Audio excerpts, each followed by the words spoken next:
คุณค่ะสวัสดีครับสวัสดีท่านผู้ติดตามเพจสวทเชียงรายกรมประจำพันธ์นะครับค่ำคืนวันนี้นะครับสวทเชียงรายก็ยังอยู่ที่งานพ่อขุนเมงรายมหาราชครับซึ่งวันนี้เป็นวันที่3กุมภาพันธ์2569แล้วที่เวทีกลางวันนี้นะครับก็มีการประกวดธิดาดอยรอบชิงชนะเลิศนะครับว่าแน่นอนเลยวันนี้ทุกคนก็จะได้มาลุ้นกันว่าใครจะเป็นผู้ชนะเลิศนะครับในการประกวดธิดาดอยในปี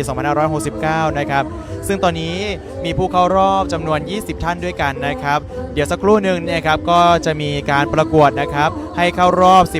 ท่านนะครับแล้วก็มีเข้ารอบ8ท่านแล้วก็เข้ารอบ3ท่านนะครับเพื่อตอบคำถามในรอบสุดท้ายนั่นเองนะครับยังไงแล้วฝากติดตามกันด้วยในช่วงนี้นางแลเจ็ดกำลังแสดงอยู่เราเข้าไปชมนางแลเจ็ดกันก่อนที่จะมีการประกวดธิดาดอยรอบตัดสินครับผม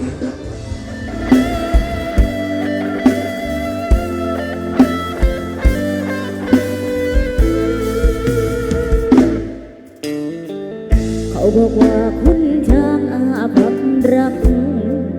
เลยชายเงินตราเลยได้เรื่องไต้วันทองมาเพราะติดสินบนบิดอนมารดาแล้วว่าคุณแผนชายหน้าตาไรมนต์ขัดห้าให้ลงไหลเมียหนึ่งเมียสองก็ครองใจให้ลงไหลที่โรบงามตัวดำดังงอป้าจิตใจงามยังซ่อนร่างกายที่เป็นทองเขามีเอกลักษณ์ที่น่าครอบครองได้ครอบครองใจมาเฮสีแต่ตัวกูไม่มีอะไรมีแต่ความจริงใจมีแต่เพียงหัวใจที่ซื่อตรงกูเพียงกาวีเขียนบทกลอนกูใช้นามว่าสุนทรภูเล่าคำว่ารักของตัวกูเป็นบทสวยรู้ได้แค่นั้นไม่มีกายทองจะครองใจไม่มีคาถามัดใจกันไม่มีเงินราให้เท่านั้นมีแค่เพียงใจที่ซื่อตรงถ่ายทอดออกมาเป็นบทกลอนกันกลองออกมาจากหัวใจคำว่ารักที่เขียนไว้กลั่นมาจากใจของเจ้าโอ้เอ๋ย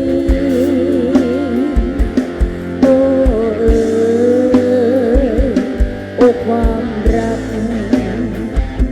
ว่าอ้อเอ๋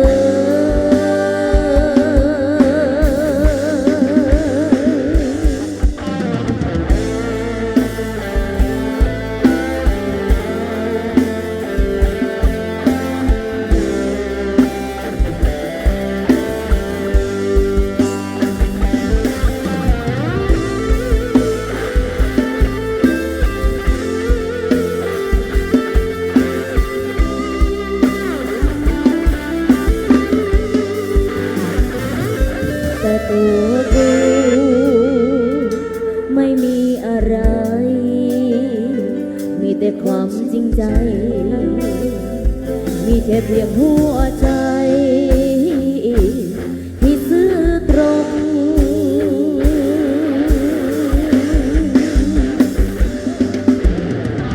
กูเพียงกาวีเขียนบทกลอนกูใช้นามว่าสุนทรภู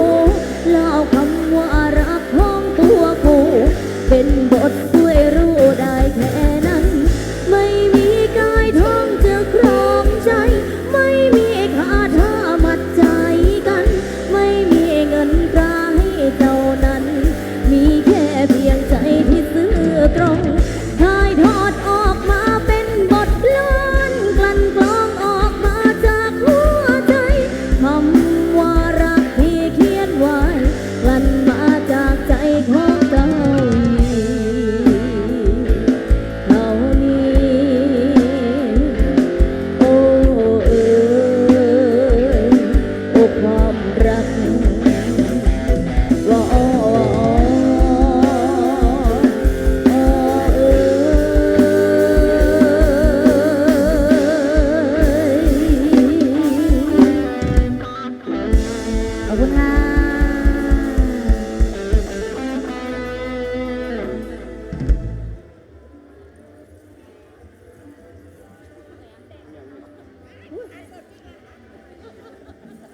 ส่งต่อให้พิธีกรแล้วกันนะครับขอบคุณครับ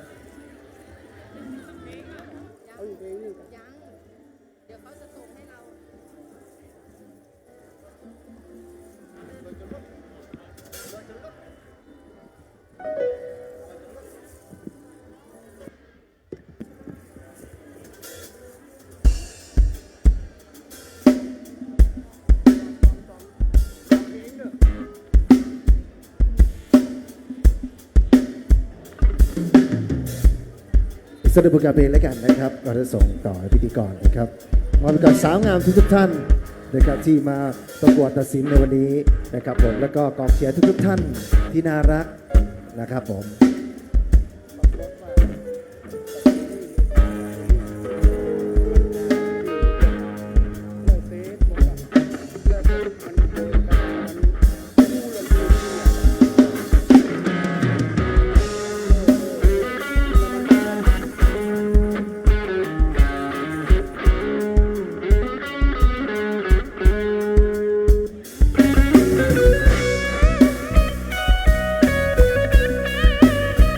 แล้วก็พื้นที่9แล้วกันนะครับวันนี้นะครับสวยทะลอนไปคอนออกมาจากไหนแม่ช่างสวยบาดใจสวยก็คล้ายในพื้นทาดินสวยทั้งตัวทุนหัวสวยไปจนสิ้นหลุดดังหงส์ลงดินมาอวดชมชินให้คนคล้ายใครหากว่ามีเวทมนต์เช่นคนสุพรรณชื่อคุณแผนคนนั้นจะหอบชมพันไปทานก่อนไกลเสียดายเหลือเกินบังเอิญเป็นไปไม่ได้อยากจะรู้ซ้ำไว้จะเป็นของใครใช่ได้โชคดีหากว่ามีต้นสายร่างกายก็กุมแน่ให้ตรงนุ่มๆอย่างสุขุมก็คงสุขีสวยเหลือเกินหน้าเดิมเคียงคู่จูจีสวยจนล้นคนดีได้หอบสักทีไม่ลืมพระคุณวันนี้คนสวยคนงามได้เจอกันแน่นอนครับสำหรับวิธีกลางงานพระคุณคืนที่9นะครับแห่งนี้นะครับรอบตัดสินนะครับสาวน้อยของเรานะครับผมสวยดูจากอะไรก็สวยสวยไปหมดสวยเหลือเกินฮัลโหลนะจ๊ะ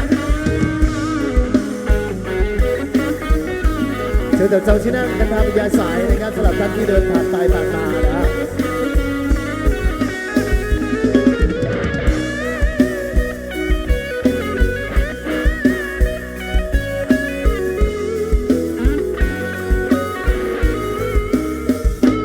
สวยทะลนไปคอนมาจากไหนแม่ช่างสวยบาดใจสวยก็ใครในพื้นผาลินสวยทั้งตัวทุนหัวสวยไปจนสิ้นดุดดังหงส์ลงยินมาอวดชมชินให้คนครั้งใครหากว่ามีเวทมนต์เช่นคนสุพรรณชื่อคุณแผนคนนั้นจะหอบชมขันไปทานก่อนใครเสียดายเหลือเกินนั่นเอิญเป็นไปไม่ได้อยากจะรู้ซ้ำไว้จะเป็นของใครใช่ได้โชคดีอยากเป็นไรซ่อนใส่ร่างกายก็คุ้มแนบให้ตรงนุ่มๆอย่างสุขุมก็คงสุขีเสียดายเหลือเกินหน้าเดิมเกียบคู่จูจีสวยจะล้นคนดีได้กอดสักทีไม่ลืมพระคุณขอบคุณชาวอำเภอแม่ฟ้าหลวงด้วยวันนี้นะครับขอให้ท่านเข้ารอบและได้รางวัลนะครับผมมันสลับอำเภอไหนมาได้ก็รุ่นเอานะครับเด้อล้อเล่นนะครับผมขอให้ได้ทุกอำเภอแล้วกันนะครับผมในที่สุดต้องไปอำเภอแม่ฟ้าหลวงนะฮะขอบคุณครับในช่วงแรกของพวกเราทีมงานใน7ครับช่วงนี้ส่งต่อไปกับพิธีกร ขอบคุณค่ะ ครับ ค่ะก็ขอกราบสวัสดีนะคะสำหรับพ่อแม่พี่น้องชาวเชียงรายทุกท่านนะคะที่อยู่บริเวณงานเวทีกลางพ่อขุนเมงรายมหาราช ดิฉันนะคะดีเจล่าคนงามค่ะ ปฏิบัติหน้าที่พิธีกรในค่ำคืนนี้ค่ะ ครับสวัสดีครับผมธวัชล่านามวงศ์นะครับพิธีกรค่ำคืนวันนี้ในการประกวดธิดาดอยนะครับประจำปี 2569 เป็นรอบตัดสินแล้วนะครับ ใช่แล้วค่ะ เราคัดมาตั้งเมื่อวันที่ 1 แล้วนะครับ ใช่ค่ะ จาก 30 สาวงามนะครับวันนี้เหลือ 20 สาวงามนะครับที่จะได้เป็นธิดาดอยและขวัญใจธิดาดอยในค่ำคืนวันนี้ครับ ใช่แล้วค่ะ และที่สำคัญนะคะสำหรับหลาย ๆ ท่านนะคะที่มาเป็นกองเชียร์ให้กับสาวงามนะคะของท่านเองนะคะ ท่านอย่าลืมนะคะว่าลูกโป่งสำคัญมากที่สุดนะคะเพราะว่าศักดิ์ศรีอยู่ที่ลูกโป่งใช่ไหมคะอาจารย์ธวัฒน์ ครับใช่ครับเพราะว่าส่วนหนึ่งนั้นนะครับถ้าลูกโป่งเยอะๆเนี่ยเรามีสิทธิ์ที่จะเป็นขวัญใจธิดาดอยนะครับ ขวัญใจมวลชนขวัญใจที่ดาดอยไปเลยนะคะสำหรับลูกโป่งของเรานะคะ ซึ่งตอนนี้ลูกโป่งของเราก็พร้อมนะคะที่จะให้ทุกท่านจับจองกันแล้วนะคะ ก็เวลาไปซื้อนะคะก็บอกด้วยว่าเราจะมอบให้กับหมายเลขใดนะแล้ววันนี้อาจารย์ธวัฒน์รู้ไหมนะคะว่าทั้ง 18 อำเภอนะคะอำเภอไหนที่เข้ารอบอาจารย์ธวัฒน์นะคะเข้ารอบตั้ง 13 อำเภอนะคะเดี๋ยวดิฉันจะเรียกอำเภอนั้นๆนะคะแล้วก็อยากจะขอเสียงจากอำเภอนะคะที่มาครบนะคะแล้วก็เตรียมตัวที่จะมาเป็นกองเชียร์ให้กับสาวงามของท่านนะคะอำเภอแรกค่ะอำเภอเมืองเชียงรายค่ะ ครับเมืองอยู่ไหนครับอำเภอเมืองอยู่ไหนครับ อยู่ไหน ขอเสียงอำเภอเมืองหน่อยนะครับอำเภอเมืองครับ ยังมาไม่ครบ สงสัยอยู่ใกล้ๆเวทีนี้เองนะครับ นะคะซึ่งนำโดยท่านยานวุฒิสุดพิมพ์ศรีนั่นเองนะคะไม่ทราบว่าท่านอยู่ที่ไหนนะคะเตรียมตัวกันหรือยังนะคะสำหรับอำเภอเมืองเชียงรายค่ะต่อจากอำเภอเมืองนะครับอำเภอแม่จันทร์ครับแม่จันทร์อยู่ไหนครับเสียงแม่จันทร์หน่อยนะครับแม่จันโอ้โหแม่จันทร์มีป้ายไฟด้วยนะครับมีป้ายด้วยนะคะสำหรับแม่จันนะคะซึ่งแม่จันด้วยท่านนายอำเภอดิเรกนะครับไร้ไทยสงฆ์นะครับท่านนายอำเภอแม่จันและท่านนายกกิ่งกาชาติอำเภอแม่จันด้วยครับท่านนายอำเภอมาหรือยังคะแม่จันนายอำเภอมาหรือยังคะยังนะคะถ้ามาก็โบกไม้โบกมือได้นะคะสำหรับท่านอดิเรกนะคะไลไทยสงฆ์นะคะนายอำเภอแม่จันอำเภอต่อไปค่ะอำเภอแม่สายค่ะขอเสียงแม่สายนะครับแม่สายขอเสียงหน่อยเร็วแม่สายได้ทำเลดีนะคะแม่สายอยู่กลางตรงกลางเลยนะครับเขาบอกว่ามาจอดตั้งแต่บ่าย2 โมงแล้วใช่ค่ะซึ่งนำโดยท่านวรายุทธข้อมบุญนะคะวันนี้ท่านมาหรือยังคะมาถึงหรือยังคะมาถึงแล้วนะคะครับต่อจากแม่สายจะเป็นอำเภอเทิงครับพี่น้องเทิงอยู่ไหนครับพี่น้องเทิงอยู่ด้านหน้านี่เองนะครับอำเภอเทิงอยู่นี่นะคะใช่ครับโดยท่านนายอำเภออเนกนะครับปันทยมนะครับท่านนายอำเภอเทิงครับพร้อมกับนายกกิ่งกาชาติอำเภอเทิงครับใช่ค่ะอำเภอต่อไปที่เข้ารอบค่ะอำเภอพานพี่น้องพานอยู่ไหนครับพานอยู่ไหนครับพานอยู่ไหนครับโอ้โหเปิดไฟทันทีนะคะอำเภอพานก็ได้ทำเลดีเหมือนกันนะคะอยู่กลางๆเวทีเลยทีเดียวนะคะซึ่งนำโดยท่านอุดมปกป้องบวรวรกุลนะคะซึ่งนายอำเภอมาหรือยังคะมาแล้วยังมาแล้วนะคะยกมือหน่อยนะคะนายอำเภอท่านไหนอยู่ตรงกลางเองอยู่ตรงกลางนะครับโอเคค่ะจากอำเภอพานนะครับเราไปอำเภอเชียงแสนครับพี่น้องเชียงแสนมาหรือยังครับเชียงแสนครับโดยท่านนายอำเภอชูสวัสดีนะครับพร้อมกับท่านนายกกิ่งกาชาติเมื่อกี้เห็นเดินมาให้กำลังใจสาวงามข้างเวทีอยู่นะครับอ๋อเหรอคะครับจากอำเภอเชียงแสนแล้วไปอำเภอเชียงของค่ะพี่น้องเชียงของอยู่ไหนครับพี่น้องเชียงของอยู่ตังเพศเลยเจ้าอยู่ตังขวามือนะเจ้าครับเชียงของซึ่งนำโดยท่านสุรเชษฐ์นะคะพุ้ยน้อยนะคะในอำเภอเชียงของนั่นเองนะคะจากอำเภอเชียงของแล้วเราก็จะไปอำเภอแม่สวยครับแม่สวยอยู่ไหนครับแม่สวยค่ะแม่สวยก็อยู่ด้านหน้าแม่สวยไม่มีป้ายเหรอคะแม่สวยบอกลืมเอามาอยู่นะคะเอามาอยู่สำหรับอำเภอแม่สวยนำโดยนะคะนายอำเภออะไรคะสำหรับอำเภอแม่สวยนะคะนายประดิษฐ์ชื่อยาก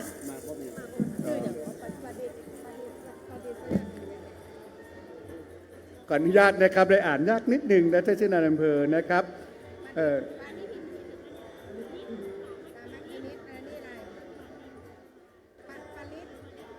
ครับอำเภอแม่สวยนะครับก็ได้ส่งสาวงามนะครับในการประกวดที่ดาดอยค่ำคืนวันนี้นะครับต้องขอนายอำเภอแม่สวยนะครับก็ต้องขออภัยนะสำหรับนายอำเภอแม่สวยชื่อท่านยากมาก แต่ถ้าท่านรู้นะคะว่าออกเสียงอย่างไรนะคะ ช่วยมาบอกพิธีกรด้วยนะคะ ตอนนี้นะคะชื่อของปริศดางนะคะสามัคคีนิดนะคะซึ่งตกสระอีตกสระอีไปนิดหนึ่งนะคะสำหรับคนพิมพ์มานะคะเอาละค่ะต่อไปอำเภอเวียงชัยค่ะอำเภอเวียงชัยอยู่ไหนครับเวียงชัยครับขอเสียงเวียงชัยหน่อยเร็วครับเวียงชัยนะครับนำโดยท่านนายอำเภอบดินทร์นะครับเทียมพักดีครับท่านนายอำเภอเวียงชัยนะครับต่อไปค่ะโอ้โหอำเภอที่อยู่ไกลที่สุดเลยอำเภอเวียงแก่นค่ะครับนายอำเภอเวียงแก่นครับเอาไปอยู่ข้างเลยนะครับซ้ายมือของพิธีกรขวามือของเวทีนะครับซึ่งนำโดยท่านสุพจน์ลังกาวีระนันท์นะคะนายอำเภอเวียงแก่นค่ะครับอำเภอเวียงแก่นไปขึ้นเหนือบ้างนะครับอำเภอแม่ฟ้าหลวงครับอยู่ด้านหน้าเลยนะครับแม่ฟ้าหลวงอย่างนี้ครับนายอำเภอแม่ฟ้าหลวงนี้พลังเยอะมากใช่ครับอำเภอแม่ฟ้าหลวงนะครับนำโดยท่านนายอำเภอพิเชษนะครับศรีมารุตเมื่อสักครู่เห็นไหมท่านนายอำเภอโบกไม้โบกมือให้แล้ว เพราะว่าท่านนายอำเภอไปนั่งร้านดีเจล่าที่อยู่ด้านหน้าเวทีกลางนะคะหลายรอบแล้ววันนี้จะไปนั่งอีกไหมคะท่านไปนะคะ ขอบคุณมากค่ะครับไปอำเภอแม่ลาวครับแม่ลาวอยู่ไหนครับแม่ลาวอำเภอแม่ลาวอยู่ไหนครับแม่ลาวขอเสียงหน่อยเร็วแม่ลาวมีไหมครับแม่ลาวอยู่ไหนครับแม่ลาวอยู่ทางไหนคะแม่ลาวอยู่ทางนี้ค่ะอยู่ทางนี้นะคะโดยท่านนายอำเภอสุทัศน์นะครับริมวณิชกุลนะครับท่านนายอำเภอแม่ลาวครับต่อไปค่ะโอ้โหอำเภอนี้เขามีนายอำเภอคนสวยคนเก่งนะคะอำเภอเวียงเชียงรุ้งค่ะนี่อยู่ตรงนี้ท่านนายอำเภอมาหรือยังเอ่ยเดี๋ยวมาเนาะเดี๋ยวตามมานะคะนำโดยท่านนายอำเภอมินทิราพระดาประสงค์นะคะนายอำเภอคนสวยคนเก่งของเรานะคะเอาละค่ะครบแล้วนะคะสำหรับในส่วนของอำเภอที่เข้ารอบนะคะ15อำเภอด้วยกันใช่ค่ะเอาละครับขณะนี้คณะกรรมการในการตัดสินนะครับประกวดธิดาดอยนะครับในประจำปี 2569 ในค่ำคืนวันนี้นะครับเป็นคืนรองสุดท้ายของงานพ่อขุนเมงรายมหาราชประจำปี 2569 นะครับขออนุญาตแนะนำนะครับคณะกรรมการที่จะตัดสินในการประกวดธิดาดอยในค่ำคืนวันนี้นะครับนำโดยท่านดร.วินัยเก่งสุวรรณครับพัฒนาสังคมและความมั่นคงของมนุษย์จังหวัดเชียงรายขอเสียงปรบมือต้อนรับท่านด้วยค่ะและท่านต่อไปนะคะท่านพิสารจันทร์ศิลป์ค่ะวัฒนธรรมจังหวัดเชียงรายค่ะครับคณะกรรมการนะครับคณะกรรมการผู้ทรงคุณวุฒินะคะครับคณะกรรมการท่านต่อไปนะครับก็คือท่านผู้อำนวยการศูนย์พัฒนารัษฎรบนพื้นที่สูงจังหวัดเชียงรายนะครับท่านจิราวุฒิสิริรัตน์ครับค่ะมาแล้วนะคะขอเสียงปรบมือให้ท่านด้วยนะคะก็ส่งกำลังแรงใจให้กันได้นะคะท่านต่อไปค่ะคุณจิรศักดิ์หลักเมืองค่ะกรรมการหอการค้าจังหวัดเชียงรายค่ะท่านต่อไปนะครับท่านพันเอกเสกสรรนะครับวรรณสืบเชื้อนะครับหัวหน้าสถานีวิทยุ 914 สำนักงานพัฒนาภาค 3 หน่วยบัญชาการทหารพัฒนาครับขออนุญาตแนะนำนะครับค่ะและท่านต่อไปค่ะครับท่านต่อไปนะครับผู้ช่วยประธานบริหารบริษัททวียนต์มาร์เก็ตติ้งจำกัดนะครับคือครูชนชนานะครับวรรณเศรษฐศาสตร์ครับขอบคุณครับและท่านต่อไปค่ะคุณสิทธิพงศ์สิริบุญค่ะผู้อำนวยการสมาคมพัฒนาประชากรและชุมชนเชียงรายค่ะครับคณะกรรมการท่านต่อไปนะครับนายกองรบนะครับกระทุ่มนัดนะครับป้องกันจังหวัดเชียงรายครับค่ะและอีกท่านหนึ่งนะคะเป็นผู้ช่วยป้องกันจังหวัดเชียงรายด้วยนะคะเอาละค่ะตอนนี้เราก็แนะนำในส่วนของคณะกรรมการไปเป็นที่เรียบร้อยแล้วนะคะซึ่งฝ่ายนะคะจัดการประกวดที่ดาดอยนะคะก็จะประกอบไปด้วยนายกองรบกระทุ่มนัดป้องกันจังหวัดเชียงรายนะคะผู้ช่วยป้องกันจังหวัดเชียงรายทุกคนเลยนะคะเจ้าหน้าที่ที่ทำการปกครองจังหวัดกลุ่มงานความมั่นคงทุกคนเป็นกรรมการนะคะแล้วก็นายอนุพงศ์ปรารมผู้ช่วยป้องกันจังหวัดเชียงรายเป็นกรรมการเลขานุการนั่นเองค่ะ ครับเราจะเริ่ม แล้วตอนนี้เราขอพูดถึงอีกนิดนึงนะคะ อีกนิดนึงในส่วนของเกณฑ์การตัดสินนะคะ ครับใช่ครับ อาจาย์ค่ะ ลักษณะเกณฑ์การตัดสินนะครับในการตัดสินนะครับในค่ำคืนวันนี้นะครับ เราจะดูในเรื่องเกี่ยวกับการตัดสินในรอบแรกนะครับ ในคืนตั้งแต่รอบแรกเลยนะครับ จนถึงณปัจจุบันนี้นะครับ เราก็จะดูในส่วนของสัดส่วนนะครับผิวพรรณวรรณะการแต่งกายบุคลิกท่าทางนะครับปฏิกิริยาไหวพริบทั้งหมด 20 คะแนนนะครับนะ แล้วก็อันนี้ครบแล้วใช่ไหมคะ ครับ เกณฑ์การ ใช่ครับ ตัดสินนะคะ แล้วก็ในส่วนของรางวัลการประกวดนะคะ ก็จะมีรางวัลที่ดาดอยได้รับถ้วยรางวัลพร้อมสายสะพายและเงินสด 25,000 บาทนะคะ แล้วก็รางวัลรองชนะเลิศนะคะ อันดับที่1นะคะได้รับถ้วยรางวัลพร้อมสายสะพาย และเงินสด 20,000 บาทค่ะ ครับและรองที่ดาดอยอันดับที่2นะครับได้รับถ้วยรางวัลและสายสะพายเงินรางวัล 15,000 บาทครับ ค่ะและลำดับสุดท้ายก็คือรางวัลขวัญใจชาวดอยนะคะ ได้รับถ้วยรางวัลพร้อมสายสะพายและเงินสด 15,000 บาทค่ะ เอา และ นับจาก นะคะสำหรับเขาเรียกว่าในส่วนของเขาเรียกอะไรนะ คะแนนนะครับ นะคะ คะแนนของ รางวัล ขวัญใจชาวดอย รางวัลค่ะขออภัยค่ะ ครับ ในเรื่องของรางวัลในส่วนของขวัญใจ ขวัญใจชาวดอย ขวัญใจชาวดอยนะคะ ครับ จะอยู่ใน1 ถึง 3 ที่เข้ารอบนะคะ ครับใช่ครับ นะคะ เอาละค่ะ ตอนนี้เราพร้อมแล้วที่จะพบกับสาวงามแล้วนะคะ สาวงามมารอเราอยู่ด้านหลังแล้วนะคะ พร้อมที่จะเดินโชว์นะคะ กับชุดประจำชนเผ่าของสาวงามแต่ละชนเผ่านะคะ ซึ่งวันนี้คณะกรรมการต้องเขาเรียกว่าหนักใจพอดูเหมือนกัน เพราะว่าสาวงามแต่ละสาวงาม สวยงาม วย จริงๆ ทั้งนั้นเลยนะคะ ครับ เอาละค่ะ ตอนนี้เราพบกับหมายเลข 1เลยค่ะ ครับหมายเลข1ครับนางสาวระลิตาวานิชสุขสมบัตินะครับชื่อเล่นชื่อน้องลิตา อายุ 22 ปี สัดส่วน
ทั้งหมดนี้นะครับก็คือ 20 สาวงามนะครับที่จะ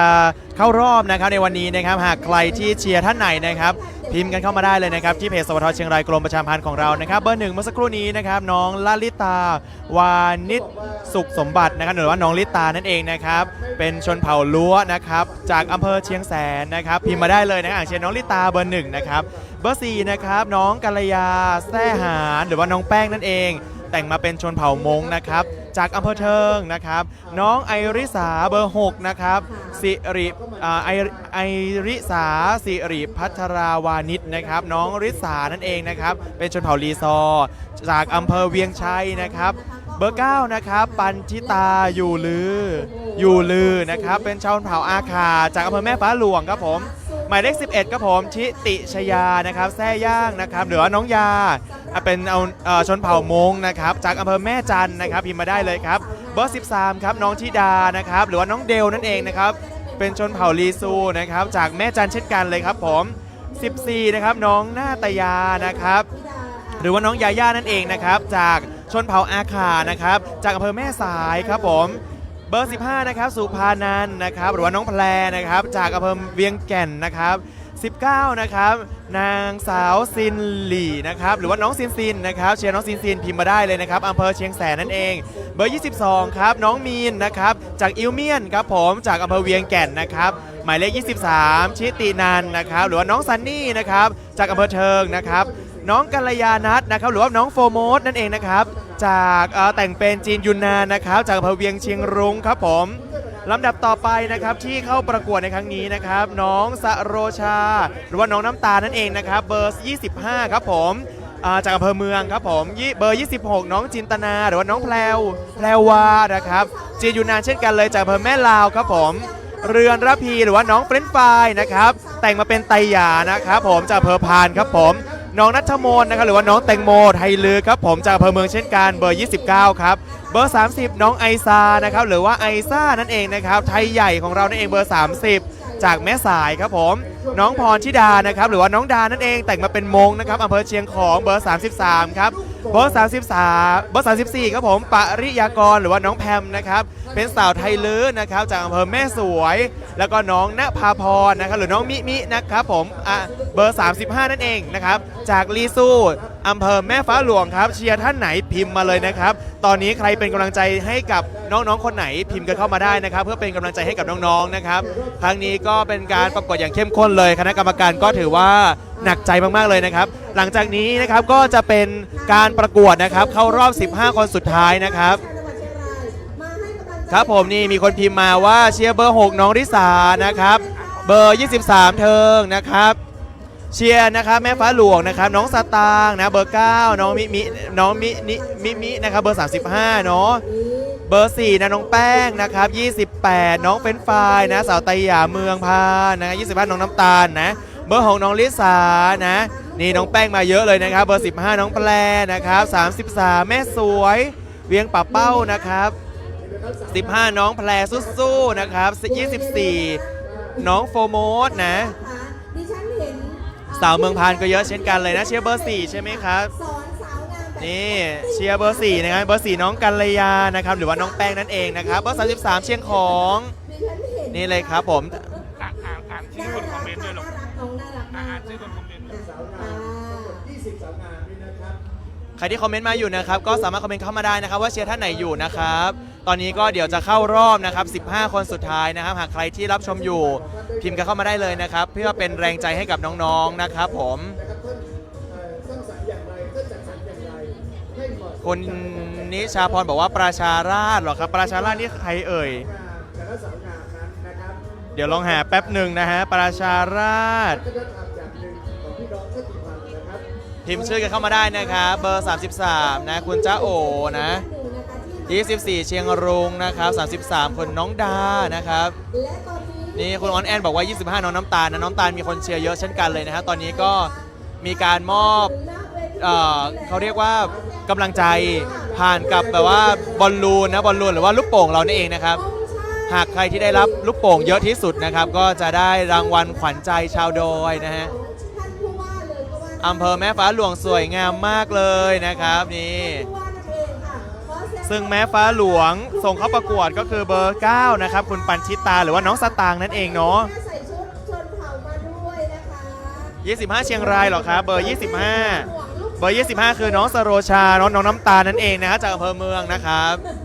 เบอร์ 4 น้องแป้งนะครับนี่ใครที่เข้ามารับชมตอนนี้สามารถคอมเมนต์เข้ามาได้นะครับเพื่อให้กำลังใจน้องๆนะครับสักครู่หนึ่งนะครับตอนนี้เป็นรอบ 20 คนนะครับซึ่งคัดเลือกมาจากวันที่ 1 มาแล้ว ตอนนี้ก็เป็นรอบคัดเข้า 15 คนนะครับหลังจาก 15 คนก็จะผ่านเข้ารอบ 8 คนนะครับจาก 8 คนคัดเหลือ 3 เพื่อตอบคำถามในรอบสุดท้ายนะครับวันนี้เราก็จะได้ทราบกันแล้วว่าที่ดาดอยนะครับประจำปี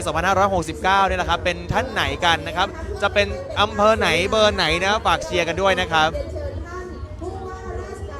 นี่เดี๋ยวท่านผู้ว่าราชการจังหวัดของเรานะครับก็จะมีการมอบเงินสนับสนุนให้กับ 20 ท่านด้วยกัน22สู้ๆนะครับคุณออนใจจริงและจริงใจนะบอกว่าเบอร์ 22 น้องมินสู้ๆนะครับทั้งหมด20 สาวงามนะครับ น้องมีนใช่ไหมครับน้องมีนจากเวียงแก่นเนาะ11 คนสวยค่ะเบอร์ 11 คือน้องยานะครับจากแต่งเป็นสาวมงจากอำเภอแม่จันเนาะนี่เลย 33 น้องธิดานะดีกรีนนางนพมาศนะครับจากคุณเมย์นะครับสาวงามหมายเลข 6 จากอำเภอเวียงชัย นี่เลยใครสวยใครเชียร์ท่านไหนพิมพ์เบอร์เข้ามานะครับแล้วก็พิมพ์ชื่อเข้ามาได้เลยนะครับเพื่อที่จะได้เป็นกำลังใจให้กับน้องๆนะครับหรือใครที่ตอนนี้นะครับอยู่ที่ไหนและอยากจะรับชมนะมาเห็นแบบว่า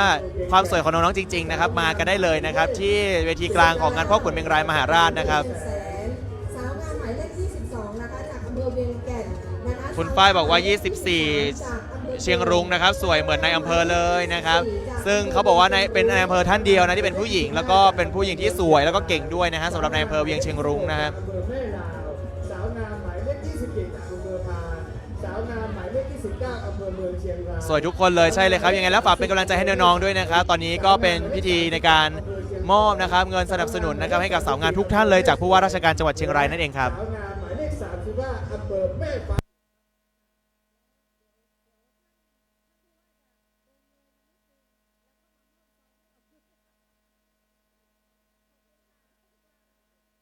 เดี๋ยว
จะนับหนึ่งใหม่ทั้งหมด ใช่แล้ว นะครับ ค่ะ จาก 20 แล้วนับหนึ่งใหม่หมดเลยนะครับ เราจะไม่เรียงระดับหมายเลขใดๆทั้งสิ้นจาก 15 สาวงามในรอบต่อไปนะครับ ค่ะ ช่วงนี้นะครับเราให้ทุกท่านได้มีความสุขกับเวทีงานประกวดที่ดาดอย หรือการประกวดขวัญใจที่ดาดอยนะครับคืนวันนี้พบกับบทดนตรีอันไพเราะ ลูกโป่งค่ะ ลูกโป่งที่อยู่ ว่า ด้านหน้านะคะ ขอช่วยเอาลงนิดนึงนะคะเพราะว่าตอนนี้นะคะกล้องของเราอยู่ด้านหลังนะคะ อาจจะ มีการถ่ายทอดสด นะคะค่ะ เพราะว่าเราถ่ายทอดสดอยู่นะคะ อยากจะขอให้ท่านดึงลงมานิดนึงถ้าอยู่ ถ้าเป็นลูกโป่งที่อยู่ด้านหน้านะคะ ซึ่งทางสถานีวิทยุนะคะ แห่งประเทศไทยนะคะ ซึ่งนำโดยท่านผอ.ราชพลงามกระบวนผอ.จิกมี่นะคะ ครับ ซึ่งก็ได้มาดูแลควบคุมในการถ่ายทอดสดในครั้งนี้ด้วยนะคะ ต้องขอบคุณน้องๆทีมงานจากสถานีวิทยุสปททุกท่านเลยนะคะ เรามากันทั้งสถานีนะคะ เพื่อที่จะให้ทุกท่านได้ชมผ่านทาง Facebook นะคะ ซึ่งเป็นเพจของสปทเชียงรายนั่นเองนะคะ ใช่ครับ สามารถเอาลูกโป่งไปแล้ว ลูกโป่งลอยแล้ว โอ้ย ยังไง ยังไง มันก็ไม่ขึ้น อะ ท้องฟ้าอยู่ดีนะครับ เอาละครับเวทีแห่งนี้เพื่อความสนุกสนานนะครับ เราจะพบกับบทดนตรีนางแลเจ็ดได้ณบัดนี้ครับ ค่ะ ขอเชิญรับชมรับฟังได้เลยค่ะ ขอบคุณอาจารย์ตะวันแล้วก็ดีเจล่าคนงามตัวแล้วกันนะครับ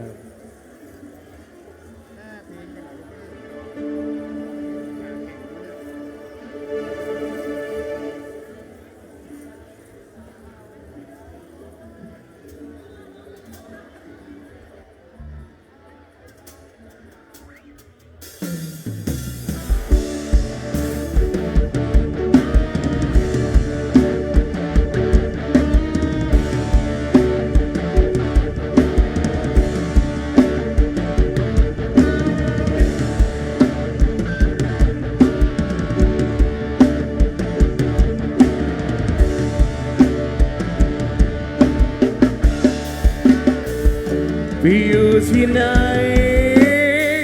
ขวัญใจพี่หลวง โอ้แม่พุ่มพวงเธอลืมพี่หลวงแล้วไหมที่เธอยืนยันเป็นหนักเป็นหนาว่า4 ปีจะหวนมาใหม่ แล้วนี่อะไรใหญ่เธอลืมสัญญา ขอบคุณครับ ขอเสียงแม่ฟ้าหลวงหน่อยครับที่แรกให้รอ4 ปีให้เธอเรียนจบและเธอจะล้มมาพบที่เมืองโลกโตทุกคำที่แลกมา พี่ยังตั้งตาเฝ้ารอ และเชื่อใจเสมอว่าเธอนั้นแค่กัน ที่แลกจดหมายของเธอทุกๆฉบับพี่ขอให้หนังนำทุกคืนทุกวันเวลา เอ้ารอเธอกลับหวนคืนที่เดิมที่เธอจากลา นี่5 ปีกว่า ก็ยังไม่เห็นแม่เงา แม่จันไปอยู่ที่ไหนขวัญใจพี่หลวง โอ้แม่พุ่มพวงฉันลืมพี่หลวงแล้วไหมที่เธอยืนยันว่าเป็นหนักเป็นหนาว่า4 ปีจะหวนมาใหม่ แล้วนี่อะไรใหญ่ฉันเริ่มสัญญาไม่เพื่อหรอกน้องถ้าเธอจะลืมคนเก่าฉันลืมเรื่องราวที่เธอนั้นเคยสัญญาเธอโอ้โหที่ใดแน่เบียนพี่ช้ำเหลือเกินการด่าโชว์แก้วตาอยู่ไหนอย่าให้เธอมาเลิกกันเป็นกำลังใจให้กับนะฮะทุกอำเภอด้วยแล้วกันโอ้ออกไม่ในหน้านะครับผม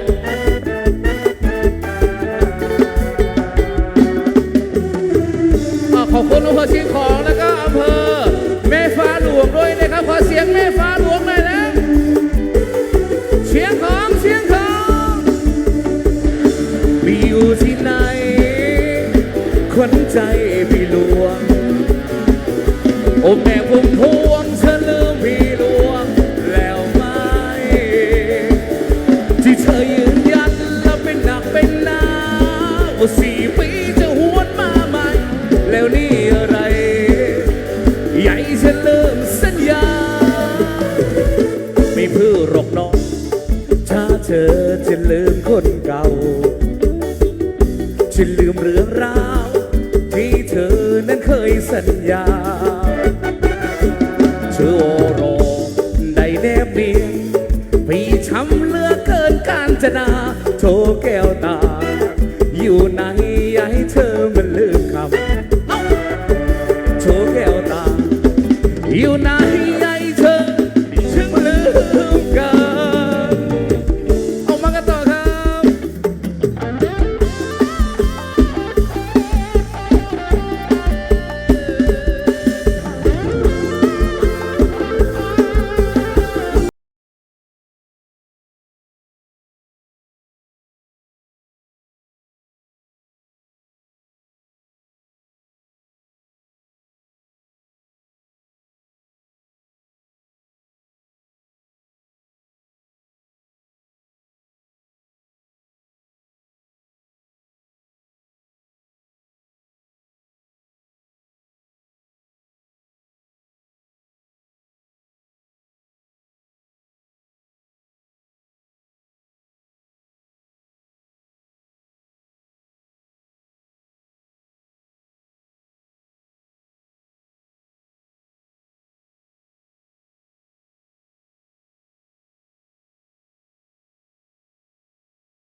ชอบเธอเขาแล้วเขาไม่รักชอบอกหักอารักเขาข้างเดียวอย่ารักเขาว่าเธอเขาไม่รักจะอกหักหัวใจสีเสียว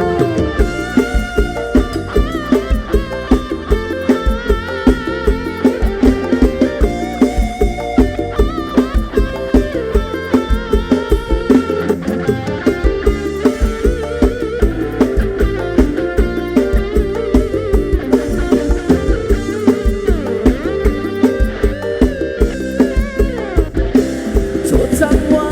นะใจเท่ากันตอกและย้ำรักให้จำฝังใจ ใส่อมหินฝังดินเอาไว้ อย่ามักง่ายรักใครเด้อคงอีกนานแล้วเหมือนกัน หัวใจและจะให้อักเสบ จะให้อักเสบ ถึงจะเจ็บอย่างไรก็ขอบใจเธอ ก็ขอบใจเธอ ที่ช่วยสั่งช่วยสอน ช่วยสั่งช่วยสอน หัวใจคนเซอร์ ไอ้เซ่ไอ้เซ่ รักคุณของเธอจาจดจำฝังใจจนตาย แล้วโอ้โอ้และเด้อสะใจแล้วหัวใจมักง่าย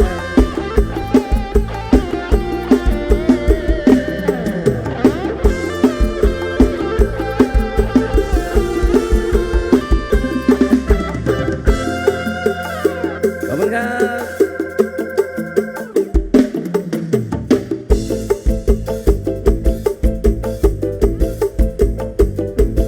เ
ให้เธอกลับมายิ้มได้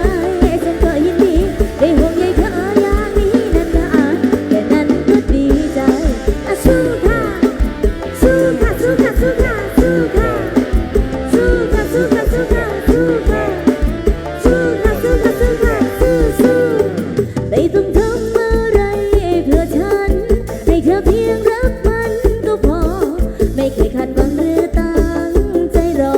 ไม่เคยจะขอถ้าเธอไม่เต็มใจเมื่อใจเธอมีร่องรอยความปวดร้าวดังรอยเท้าทิ้งไว้บนหาดทรายฉันก็จะเป็นเหมือนคลื่นที่คอยซัดให้ไรช้ำจังหายให้สายได้สวยดังเดิมอย่าปล่อยให้ฉันหิวใจของเธอได้ไหมให้ฉันได้ทำเพื่อเธอได้ไหมแค่อยากได้มองเห็นเธอเป็นสุขในใจไม่มีอะไรในความหวังดีอยากปล่อยให้ฉันดูแลใจเธอสักครั้งด้วยทั้งหัวใจของฉันที่มีให้เธอกลับมายิ้มได้ฉันก็ยินดีได้ห่วงใยเธออย่างนี้นานๆแต่นั้นก็ดีใจอ่ะสู้ค่ะสู้ค่ะสู้ค่ะสู้ค่ะสู้ค่ะค่ะสู้ค่ะสู้ค่ะสู้ค่ะอ่ะสู้ค่ะสู้ค่ะสู้ค่ะสู้ฉันก็จะเป็นเหมือนคลื่นที่คอยซัดให้ไรช้ำจังหายให้สายกลับสวยได้ดังเดิมอย่าปล่อยให้ฉันหิวใจของเธอได้ไหมให้ฉันได้ทำเพื่อเธอได้ไหมแค่อยากได้มองเห็นเธอเป็นสุขในใจไม่มีอะไรในความหวังดีอย่าปล่อยให้ฉันดูแลใจเธอสักครั้งด้วยทั้งหัวใจของฉันที่มีให้เธอกลับมายิ้มได้ฉันก็ยินดีได้ห่วงใยเธออย่างนี้นานๆแต่นั้นก็ดีใจขอบคุณนะคะเอาแม่ฟ้าหลวงส่งเสียงหน่อยค่ะขอบพระคุณนะจ๊ะสำหรับรางวัลน้ำใจได้ห่วงใยเธออย่างนี้นานๆแต่นั้นก็ดีใจ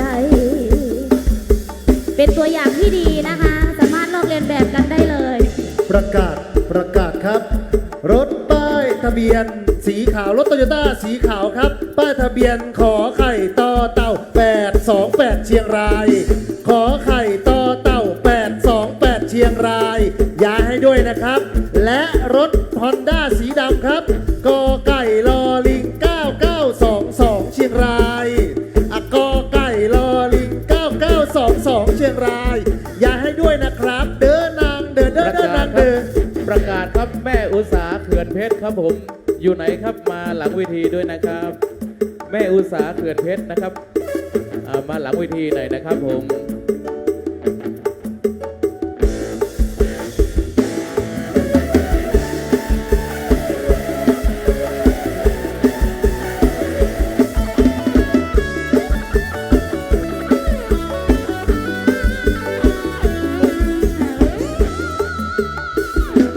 โอ้ท่านเดินมาเทียบภูเก็ตที่หน้าแล้วล่ะใช่ไหมเกิดความรักครั้งใดไม่เคยได้ลุ้นอยากจะเจอเนื้อคู่แต่ดันไปเจอเนื้อคุณโดนควบต้มเสียจนกับเปลือยเรือเล่ไป เหมือนกับมาเทปมาลงใจไม่เจ็บทุกครั้งที่มองใครพระเอกนักรักคุกกลายเป็นศพตอนจบเหมือนในละครไทยอยากจะมีใครไว้เกี่ยวดองก็ได้แต่เจ็บกระดองใจ อยากจะบินตอมดอกไม้กับเขาแมงเมาก็บินเข้ากองไฟเคยคิดว่ารักคุณพกยงใหญ่แต่ใหญ่พบรักที่มีไว้แล้วน้ำตาเราต้องไปเช็ดหัวเขาพกเขาให้เรากินน้ำตาเศร้าก็เกิดมาเป็นแม่หรือจะหวังหมายปองอะไรแม่ดอกกุหลาบที่เก่าให้กันแม่คิดจะหวังอะไรเวลา สวมเขาแต่ว่าเขาได้สวมก่อนต้องเฝ้าคิดห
สวมเขาแต่ว่าเขาได้สวมตัวอ่อนต้องเฝ้าคิดทอดแต่อายก็สอดไปฮอดเขาโอ้ว่าสิไปหักใครคนที่ช้ำก็คือเขาต้องมาคอยปวดหัวกลมหานกุหลาบละเด้อพอแล้วหักให้ช้ำไปเจ็บมาจนหัวใจเสเรมาหลอกให้หักแล้วน้องก็โดนเทหัวใจสิเพเพราะว่านั้นมาคุ้มเขากุหลาบดอกนี้เอาน้ำมาแทงหัวใจเหตุจังใดก็บอกเคยสักครั้งบอกเจ้าของให้พอหัวใจมันสิพังบ่มีไผหักก็บ่เป็นหยัง คุณรักรักกันไม่ของผมรักไม่หาวิมานน้องยิ่งใหญ่จะมีสมัยของเอาหัวใจไม่ถูกที่ต้องก็ยิ่งใหญ่และความรักคือคนไขว่คว้าพยายามจะปีนก็ปีนไปความรักจะไม่ป้องกันจนสิ้น กุ ใจ หลาบดอกนี้เอาน้ำมาแทงหัวใจเหตุจังใดก็บอกเคยสักครั้งบอกเจ้าของให้พอหัวใจมันสิพังบ่มีไผหักก็บ่เป็นหยังชอบเธอ แม่อุตสาเขื่อนเพชรนะครับผมอยู่ที่ไหนนะครับ มาด้านหลังเวทีด้วยนะครับ แม่อุตสาเขื่อนเพชรเด้อผู้ปกครองตามหานะครับ มาหลังเวทีด้วยนะครับ แม่อุตสาเขื่อนเพชร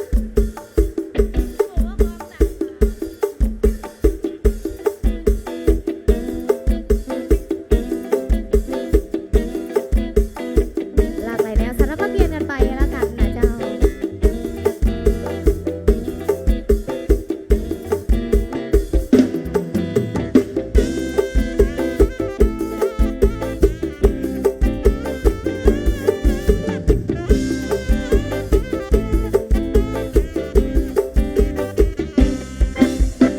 แสงแห่งระดีไม่จางหายไม่มีเลิกลาที่สี่ที่ห้าไม่ลาเลิกงานจากโต๊ะเก้าอี้เล็กพับนับถ้วยนับจานที่ตกพเย็นเป็นเสียงดนตรีอ้าว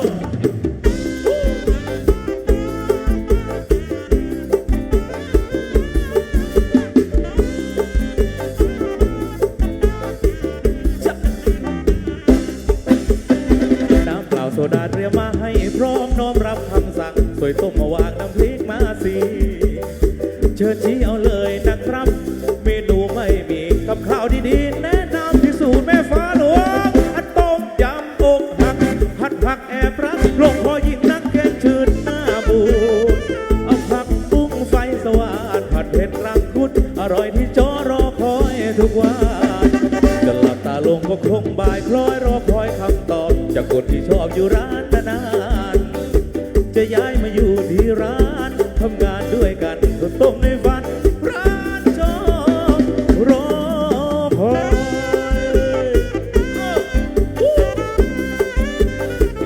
จะอำเภอเทิงลงเสียงหน่อยเชียงรุ้งกับเชียงรุ้งเฮ้ยขอบคุณครับแม่ฟ้าหลวงอีกรอบหนึ่งแม่ฟ้าหลวงเวียงชายสู้ๆโอ้โหจ้ะ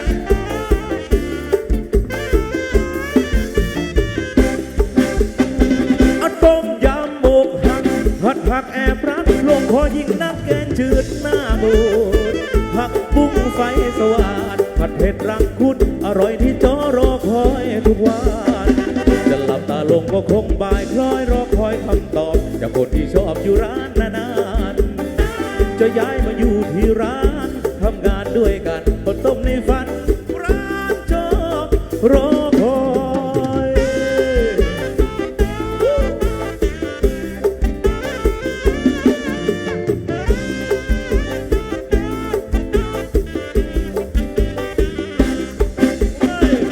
ต้มยำอกหักผัดผักแอบรักลงพอยิ่งนักแกงจืดหน้าบูด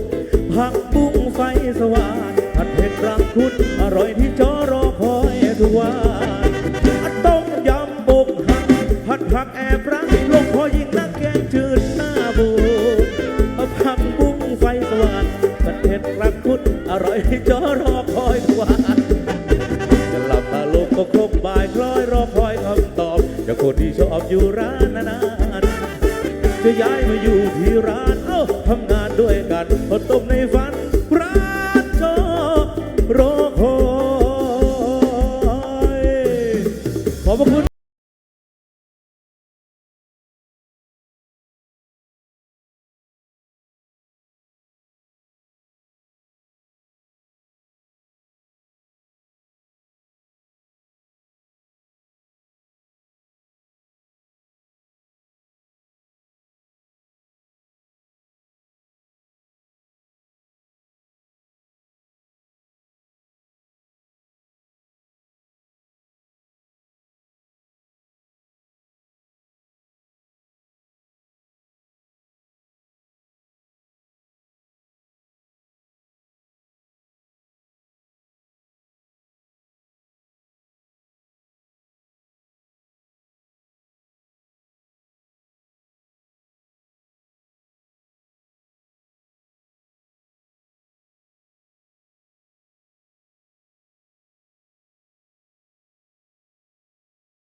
กับนางแลเจ็ดด้วยค่ะ อยู่กับเราตั้งแต่วันที่ สุดยอด 26 แล้วนะพี่ โอ้โหร้องเพลงเพราะมากแล้วก็ ใช่ครับ ร้องเพลงมันมาก ใช่ครับ พิธีกรยังเต้นบนเวทีเลย หายหนาวหายหนาว หายหนาวนะ นะครับ คะ อยู่กับเราตั้งแต่วันที่ 26 มกราคม ใช่ จนถึงวันที่ 4 กุมภาพันธ์ ใช่แล้ว 10 ค่ะ วัน 10 คืนงานพระขุนนางแล7ไม่ทิ้งเราเลยนะครับ ไม่ทิ้งค่ะ เราจะอยู่ด้วยกัน 10 วัน 10 คืนแบบนี้นะคะ ที่งานพ่อขุนเมงรายมหาราชประจำปี 2569 ซึ่ง ใช่ครับ ปีนี้เป็นปีที่พวกเรานะคะก็มีความสุขแล้วก็เฉลิมฉลองครบรอบ 764 ปี ครับ หลายๆ คนเนี่ยซื้อ 764 ใช่ไหม แต่ก็ยังไม่ออก ครับเอาละครับ เอาละค่ะ เราจะให้สาวงามนะครับ ทั้งหมดเนี่ยนะครับ 20 สาวงาม ใช่แล้ว นรับ ค่ะ ได้ให้ทุกท่านได้ชมโฉมอีกครั้งหนึ่ง เดี๋ยว น ค่ะ รับ อาจารย์ ใช่ เรามาฟังเสียงกองเชียร์กันหน่อยไหม อ๋อใช่ใช่ใช่ใช่ใช่ กองเชียร์ยังอยู่ไหมนะคะอำเภอเมืองเชียงรายยังอยู่ไหมคะโอ้ยนายอำเภออยู่นะคะนายอำเภอยานวุฒิสุดพิ แม่ มศ จั รี นครับแม่จันอยู่ไหมครับนายอำเภอแม่จันครับ นายอน าย ดิ อำเภอ เร อก ดิเรกครับ ไล่ไทยสงฆ์นะคะ นี่ ต่อไปอำเภอแม่สายครับนายอำเภอวรายุทธครับนายอำเภอแม่สาย ค่ะ ต่อ แม่ ไป สายอยู่ไหนครับแม่สาย แม่สายอยู่ไหนเอ่ยดักปิง นาย บอกไว้ อำเภอเทิงครับอำเภอเทิงครับพี่น้องเทิง นายอเนกนะคะ เอ้ย ปัญ อยู่ ญ หน้านี่ ม เอง นี่ นะครับ สุดยอดต้องแบบนี้ รับรองสาวงามเข้ารอบแน่นอน เราไปดู นะ เราจะไปชิมปลาอร่อยอร่อยอำเภอพานครับอำเภอพาน ค่ะ ท่านนายอำเภออุดมปกป้องบวร นะครับอยู่ไหมครับ บวรกุลนะคะ อ่า ลืมนะ อำเภอเชียงแสนครับนายอำเภอชูสวัสดิ์อยู่ไหมครับเชียงแสนโห นายอำเภอชูสวัสดิ์สวัสดีนะคะ ครับ แล้ว ไป ก็ แล้วอำเภอเชียงแสนแล้วเอาไปชายแดนมาอำเภอเชียงของครับ นายสุรเชษฐ์พุยน้อยค่ะ จากเชียงของแล้วไปอำเภอแม่สวยครับ สาวงามแม่สวยอยู่นะครับแม่สวยอยู่นะครับจาก นายปริศดางนะคะ สามัคคีนิดค่ะนายอำเภอแม่สวยนะคะ ครับจากแม่สวยแล้วไปอำเภอเวียงชัยครับเวียงชัย ค่ะ ครับ นาย พี่น้อง อำเภอ เวียงชัย บดินทร์เทียมพักดีค่ะ ครับจากเวียงชัยแล้วไปเที่ยวซุ่มโอหวานเวียงแก่นครับเวียงแก่น นายอำเภอสุพจน์ลังกาวีระนันท์นี่ ครับ จะมีงานใหญ่วันที่ 14 นี้นะคะ ใช่ครับ อ่า เนาะใครจะจดทะเบียนสมรสนะครับ ไปจดได้ไหม เวียงแก่น ครับจากเวียงแก่นแล้วไปแม่ฟ้าหลวงครับอำเภอแม่ฟ้าหลวงครับเออน ายพิเชษฐ์ศรีมารุตค่ะ โอ้โห นายอำเภอน่ารักมาก ไม่หนีไปไหนเลย เราจะไปอำเภอแม่ลาวครับอยู่ใกล้เองแม่ลาวอยู่ไหมครับแม่ลาว นายอำเภอสุทัศน์ลิมวณิชกุลค่ะ ครับและนายอำเภอคนสวยครับอำเภอเวียงเชียงรุ้งครับ นางสาวมินทิรา ใกล้นี่ พระดา เองครับ ประสงค์ค่ะ เอาละครับ เอาละค่ะ ครบแล้ว อ๋อ ที่ ท่าน เรา นายอำเภอนั่งอยู่นะคะ ที่เรา โบก ไม่ได้ ไม้โบกมือหน่อยค่ะท่านนายอำเภอ น่ารักมาก อันนี้ที่เราประกาศอำเภอไม่ครบทั้ง 18 อำเภอเพราะว่าอำเภอของท่านได้เข้ารอบ เข้า ใน รอบ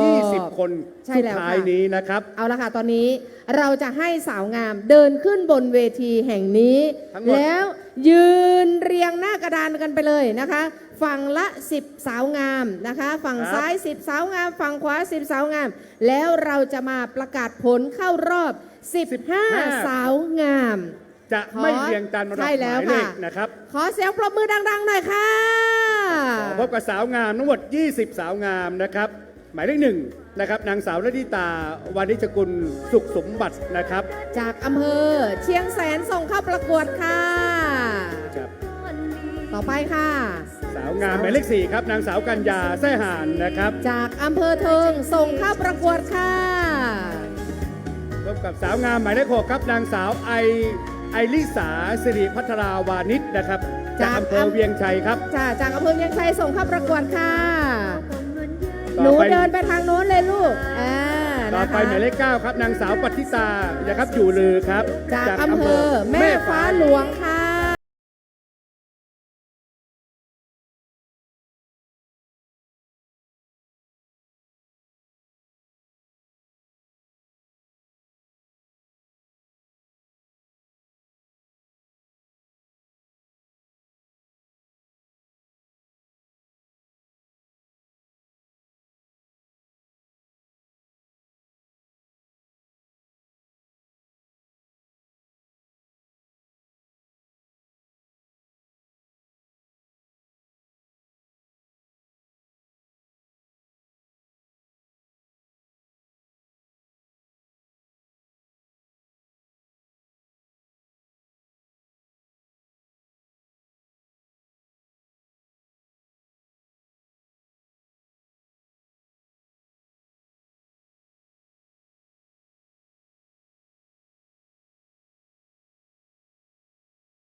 านแบบเท่ากับผู้ชายอกสามศอกเลยทีเดียวนะคะสำหรับนายอำเภอมินทิรานะคะโอ้โหสุดยอดเลยสร้างชื่อเสียงให้กับอำเภอเวียงเชียงรุ้งเนี่ยนะคะเป็นแหล่งท่องเที่ยวอะไรเยอะแยะมากมายเลยนะคะ ใช่ครับเราขออนุญาตนะครับว่าสาวงามหมายเลข 1นะครับเป็นการแต่งกายเผ่าล้วอำเภอเชียงแสนส่งเข้าประกวดนะครับสาวงามหมายเลข 4นะครับในการเป็นเผ่ามงนะครับอำเภอเทิงส่งเข้าประกวดนะครับสาวงามหมายเลข 6นะครับเผ่าลีซอนะครับอำเภอเวียงชัยส่งเข้าประกวดนะครับสาวงามหมายเลข 9นะครับเผ่าอาคานะครับอำเภอแม่ฟ้าหลวงส่งเข้าประกวดนะครับสาวงามหมายเลข 11นะครับเผ่ามงนะครับอำเภอแม่จันทร์ส่งเข้าประกวดนะครับหมายเลข 13นะครับเผ่าลีซอนะครับอำเภอแม่จันทร์ส่งเข้าประกวดนะครับหมายเลข 14นะครับเผ่าอาคาอำเภอแม่สายส่งเข้าประกวดหมายเลข 15นะครับเผ่ากะเหรี่ยงนะครับอำเภอเวียงแก่นส่งเข้าประกวดหมายเลข 19นะครับแต่งกายในชุดจีนยูนานนะครับอำเภอเชียงแสนส่งเข้าประกวดนะครับหมายเลข 22นะครับชุดอาเมียนนะครับก็อำเภอเวียงแก่นนะครับหมายเลข 23นะครับชุดมงจากอำเภอเทิงนะครับหมายเลข 24นะครับชุดจีนยูนานจากอำเภอเวียงเชียงรุ้งนะครับหมายเลข 25ไทยลื้อจากอำเภอเมืองเชียงรายหมายเลข 26นะครับจากจีนยูนานนะครับอำเภอแม่ลาวหมายเลข 27นะครับจากไตหย่าอำเภอพานสำหรับท่านไหนที่รับชมอยู่นะครับสามารถร่วมเชียร์กันได้นะครับพิมพ์หมายเลขแล้วก็เบอร์น้องๆหรือว่าชื่อน้องๆนะครับเข้ามานะครับเพื่อร่วมส่งกำลังใจให้กับน้องๆนะครับเดี๋ยวอีกสักครู่หนึ่งจะเป็นการประกาศนะครับ15คนสุดท้ายที่จะเข้ารอบ15คนนะครับแล้วหลังจากนั้นก็จะเป็น8คนสุดท้ายแล้วเหลือ3คนสุดท้ายเพื่อตอบคำถามนะครับมีหลายๆท่านส่งเข้ามานะครับเชียร์ไม่ว่าจะเป็นหมายเลข28นะครับคุณแพรบอกนะครับมีคุณกิตคุณกฤตตพัฒน์นะบอกว่าเบอร์33เนาะซึ่งเบอร์33ก็มาจากเชียงของนะครับน้องดานะครับไงแล้วก็ร่วมเชียร์กันด้วยนะเบอร์9 35แม่ฟ้าหลวงนะครับบอกว่าสวยมากเลยนะเบอร์25นะครับหมายเลข25สวยมากนะครับจากคุณพันธนีนะครับเบอร์25มาจากอำเภอเมืองนะครับน้องน้ำตาลนั่นเองนะเมื่อสักครู่นี้ท่านนายอำเภอก็เมาลูกโป่งเลยนะครับเพื่อให้น้องๆกันนะครับ28พาใช่ไหมครับคุณปลาครับผมนี่คุณปลาบอกว่าเชียร์หมายเลข28นะครับ28หมายเลข28ก็คือน้องเฟรนช์ฟรายนั่นเองนะครับจากอำเภอพานเนาะอำเภอ28นะครับ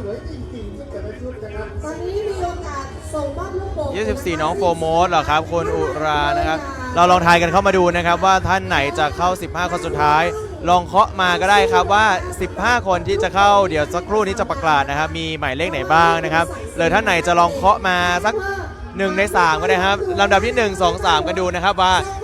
กูรูนางงามต่างๆนะครับจะทายถูกกันหรือเปล่านะฮะลองเคาะกันมาสัก3ตำแหน่งก็ได้ครับที่1ที่2ที่3รอบ3คนสุดท้ายเคาะกันเข้ามาได้เลยครับผมนี่นะครับเดี๋ยวเราไปรับฟังกันนะครับว่าท่านไหนจะเข้า15คนสุดท้ายนะครับผม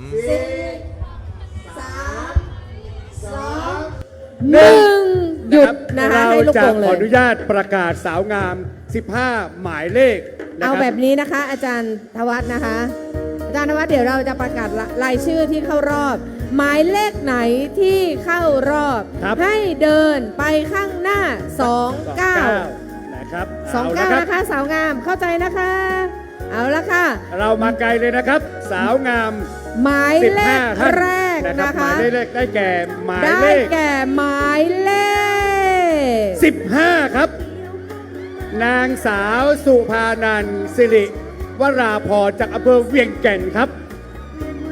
เห็นไหมคะเอาละค่ะหมายเลขต่อไปที่เข้ารอบได้แก่หมายเลข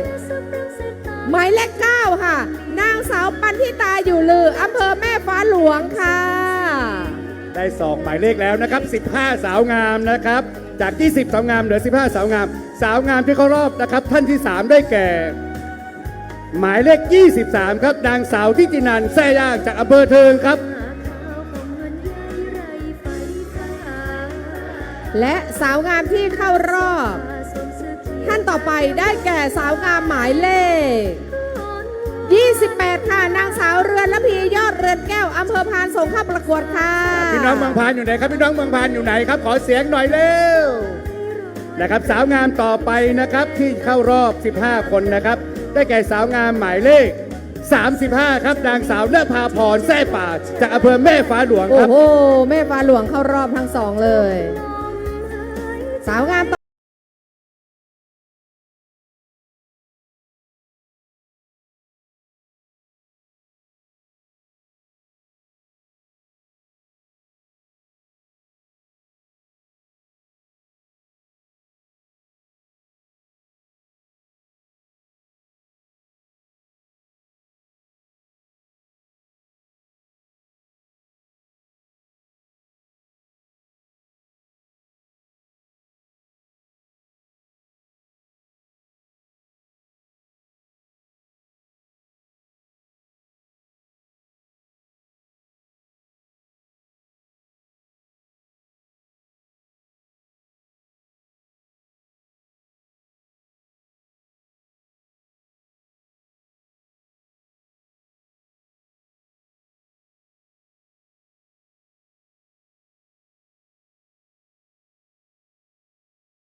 หมายเลขต่อไปที่เข้ารอบได้แก่สาวงามหมายเลข 24 ค่ะนางสาวกัญญนัทจันทร์กระจ่างอำเภอเวียงเชียงรุ้งค่ะ ครับและสาวงามนะครับเหลือ 3 ท่านสุดท้ายนะครับสาวงามที่เข้ารอบ 15 ท่านนะครับหมายเลข 11 ครับนางสาวทิติชยาแซ่ย่างจากอำเภอแม่จันทร์ครับ สาวงามหมายเลขต่อไปที่เข้ารอบ ได้แก่สาวงามหมายเลขตัวเดียวค่ะ หมายเลข 1 ค่ะ นางสาวลลิตาวานิชสุขสมบัติค่ะอำเภอเชียงแสนค่ะ และอีกหมายเลขสุดท้าย 15 สาวงามในรอบนี้นะครับ มาจากอำเภอเชียงแสนครับนางสาวซินรี่นะครับ เชียง จาก แส อำเภ น อเชียงแสนครับ เข้าสองคนเลยนะคะ หมายเลข 19 นะครับเอานะครับอันนี้ เอา คื ละ อ ค่ะสำหรับน้องที่ไม่ได้เข้ารอบนะคะสาวงามที่ไม่ได้เข้ารอบก็เดินไปพักผ่อนนะคะ ด้านหลังเวทีนะครับ หลังเวทีด้านข้างเวทีได้เลยนะคะ ขอบพระคุณมากนะครับ ๆ น้อง นะคะ ๆ 5 ท่านนะครับที่ไม่ได้เข้ารอบนะครับ จ้า แต่ว่าให้ความร่วมมือกับจังหวัดเราดีมากนะครับขอบพระคุณท่านนายอำเภอทุกท่านนะครับขอบคุณแทนผู้ว่าการจังหวัดด้วยนะครับที่ท่านได้เสียสละเวลามาร่วมในการประกวดครั้งนี้ 15 สาวงามอยู่บนเวทีแล้วนะครับ ขอเสียงปรบมือ 15 สาวงามนะครับในรอบนี้อีกครั้งหนึ่งครับ สวยไหมครับสวยไหมครับ สวยมากนะคะ เอาข ละ อ ค่ะ เสียงนะครับ ขอเสียงเวียงแก่นอยู่ไหนเวียงแก่นแม่ฟ้าหลวงแม่ฟ้าหลวงอำเภอเทิงอำเภอพานอำเภอแม่สายอำเภอแม่สวยอำเภอแม่ลาวอำเภอเชียงของอำเภอเวียงแก่นอำเภอเวียงเชียงรุ้งอำเภอแม่จันทร์และอำเภอเชียงแสนครับ เย้เชียงแสนเสียงดังเลย เอาละค่ะตอนนี้นะคะ เราจะให้หมายเลข 1 หมายเลข 4 เลข 9 เนี่ยเดินเรียงกันไปยืนอยู่ด้านหน้าเวทีนะคะ น้องหมายเลข 1 เดินไปถึงกลางเวทีแล้วก็เลี้ยวซ้ายเลยนะลูกนะ แล้วก็ไปยืนเลยนะคะ ไม่ต้องเดินวนนะคะ แล้วก็ยืนเรียงหน้ากระดานอยู่ด้านหน้าเวทีเหมือนเดิม พร้อมที่จะให้นะคะในส่วนของกองเชียร์นำลูกโป่งมาให้กับสาวงามด้านหน้าเวทีอีกรอบหนึ่งขอเชิญเลยค่ะหมายเลข 1 นางสาวลลิตาวานิชสุขสมบัติค่ะ จากอำเภอเชียงแสนนะคะ ครับเอาละครับเดินไปเลยนะครับ ตามด้วยหมายเลข 4 ครับนางสาวกัญญาแซ่หานนะครับพี่น้องเผ่ามงนะครับจากอำเภอเทิงครับ ตามด้วยนางสาวปันทิตาอยู่ลือหมายเลข 9 ค่ะ จากอำเภอแม่ฟ้าหลวงค่ะ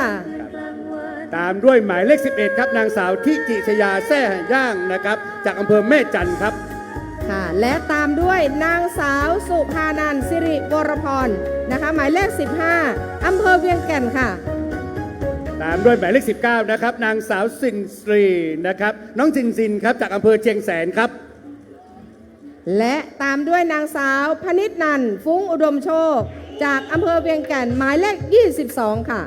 ครับ และหมายเลข 23 ครับ นางสาวทิตินันท์นะครับ แซ่หยางนะครับ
เป็นผู้ที่มีความสามารถทางด้านการร้องเพลง และท่านเป็นผู้ที่มีอารมณ์ดีมากนะคะแล้วก็เป็นกันเองกับพ่อแม่พี่น้องประชาชนทุกชนชั้นนะคะไม่ว่าจะเป็นใคร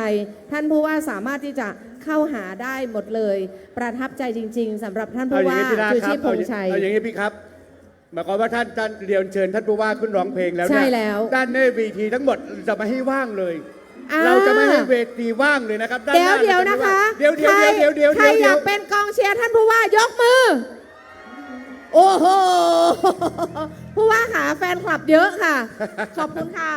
ครับขออนุ แฟ ญาต นคลับท่านผู้ว่าเยอะมาก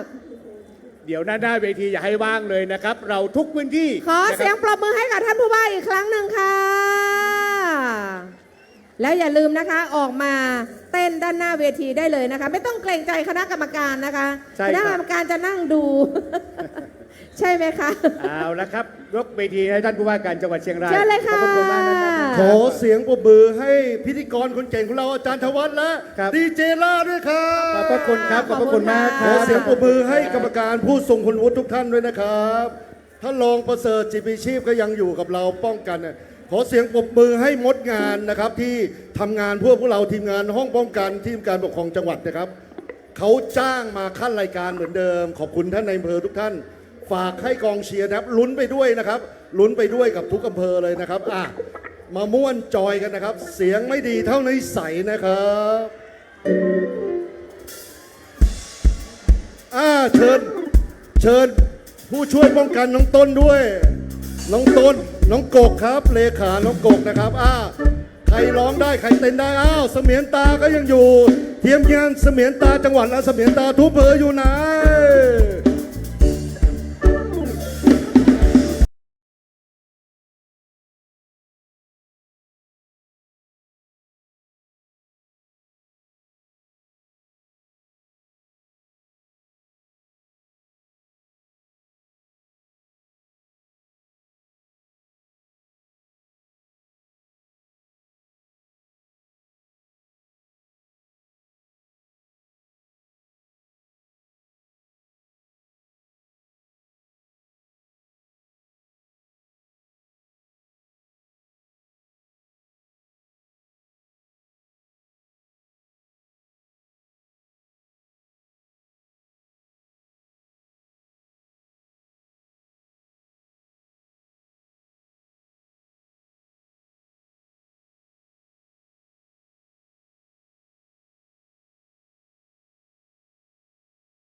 ขอบคุณครับขอบคุณท่านรองผู้ว่าครับขอบคุณจ่าจังหวัดครับโอ้โหนึกว่าตัวเองเป็นนางงามนะเนี่ยได้ลูกโป่งเนี่ย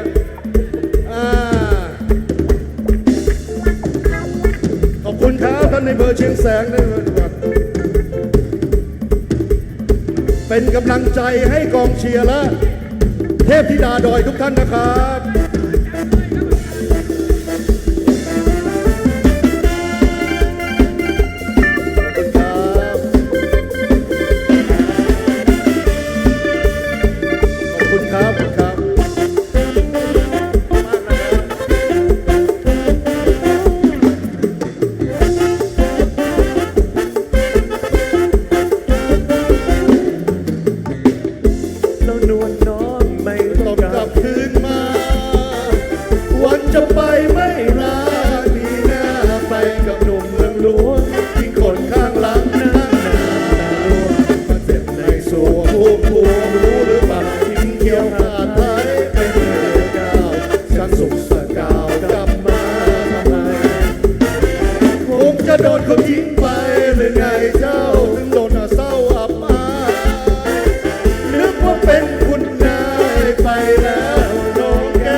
ำได้ไหม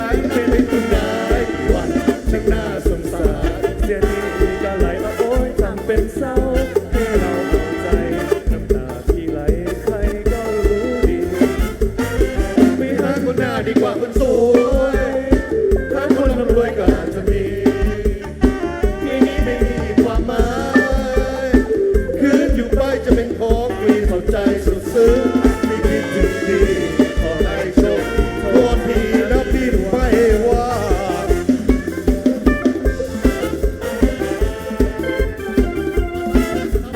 ประทับใจเทพธิดาดอยจากแม่ฟ้าหลวงมอบให้เทพธิดาดอยแม่ฟ้าหลวงเลยนะ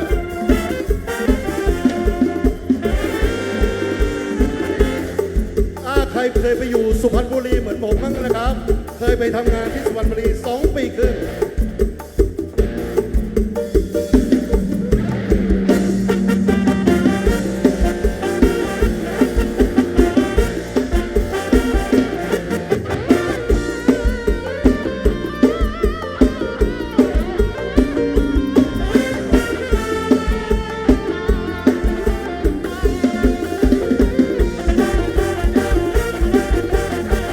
สายลมโบกปิ้วโบกปิ้วพัดปิ้วละลองคิดถึงอู่ทองที่เคยนอนหัวใจไหวหวั่นจากมาหลายปีจากที่จังหวัดสุพรรณจระเข้3,000ถิ่นนั้นที่ฉันเคยอยู่มาแดนดินถิ่นนี้ดินนี้มีรอยดำ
สายลมโบกปิ้วโบกปิ้วพัดปิ้วละลองคิดถึงอู่ทองที่เคยนอนหัวใจไหวหวั่นจากมาหลายปีจากที่จังหวัดสุพรรณจระเข้3,000ถิ่นนั้นที่ฉันเคยอยู่มาแดนดินถิ่นนี้ถิ่นนี้มีรอยดำวัดโพธารามยังจำสวยงามสง่าหลวงปู่เพียงนี้เป็นที่สักการะบูชารู้จักกันทั่วหน้าหากว่าใครไม่จระเข้สาม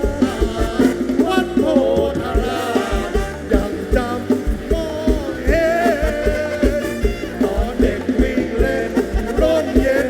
วิ่งเล่นที่นั่นหลวงปู่คุ้มครองให้เป็นรองผู้ว่าสุพรรณอย่าไปกับท่านไปกับรูปปั้นอีกทีม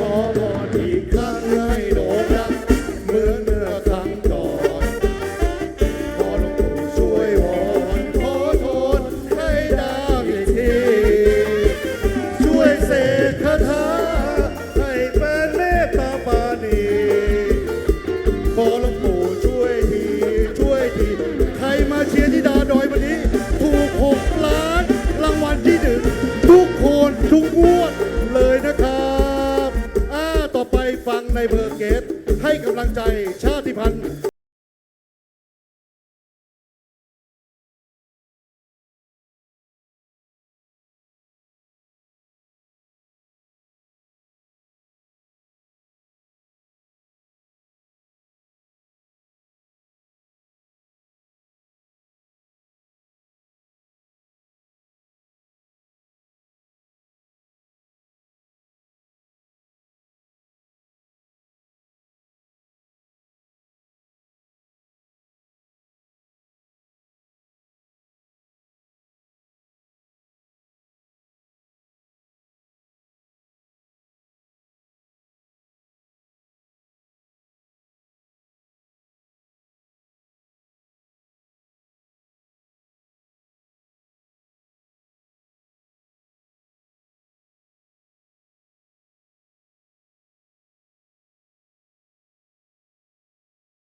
เวทีคอนเสิร์ตวันนี้ศิลปินชาติพันธุ์พอดีเลยฟังจากปอต้นผู้ช่วยป้องกันจังหวัดอีกคนนะครับ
วงต่อกัน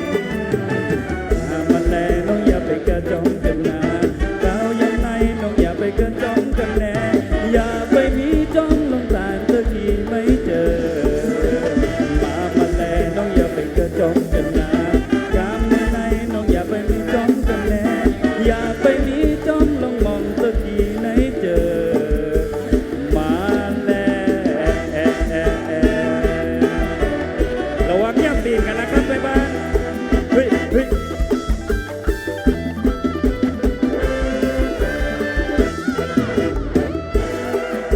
ขอเสียงปรบมือให้นางแล7ด้วยครับ อยู่ด้วยกันมา 9 คืน เพื่อความสุขในความสมัครสมานสามัคคีของพวกเราทุกคนนะแฟ้มกรรมการมาแล้วพร้อมยังเอ่ยเขาบอกว่าช่วง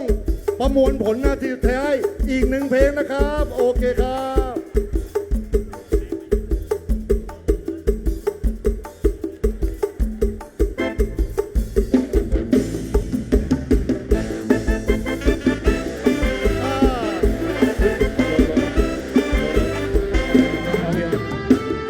เฮ้ยเฮ้ยเฮ้ยเฮ้ยทำไมน้องไม่แต่งงานจะอยู่อีกนานเศร้าใจจะโคมโสดความเศร้าให้หนาวใจไม่คอยใครหรอกน้อง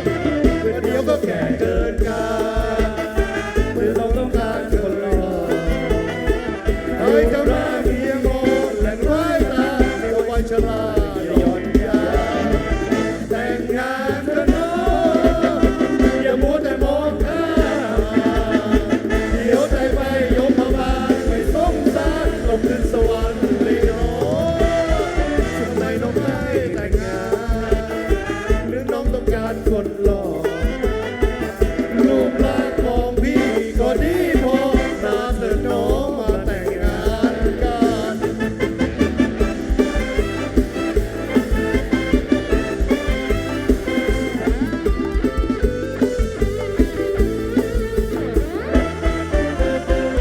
แต่งงานเถอะน้อง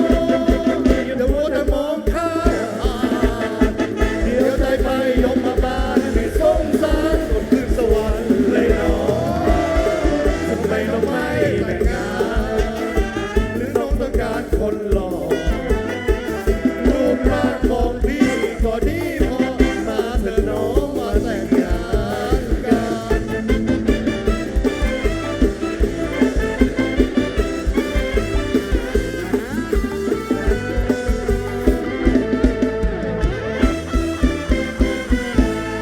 ขอบคุณกองเชียร์นะเวทีนะต่อไปเราจะมอบให้กรรมการนะครับได้ลุ้นกันรอบ 8 คนนะครับ เป็นกำลังใจให้กองเชียร์และเทพธิดาดอยทุกท่านครับ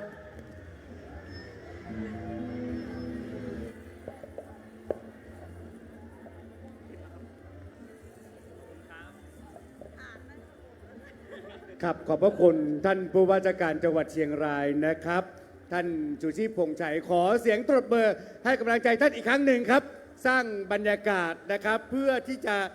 รอสาวงามที่จะเข้ารอบต่อไปนะครับฉะนั้นแล้วขอบพระคุณมากนะครับขอบพระคุณนะครับ ขอบคุณ อนุญาต มากเลย ประกาศ ค่ะ นะครับรถของเทศบาลตำบลม่วงใหญ่ทะเบียนรถกน4547ขอความกรุณาท่านย้ายรถด่วนนะครับ จอดอยู่ตรงไหนคะ รถของเทศบาลตำบลม่วงใหญ่นะครับหมายเลขทะเบียนกน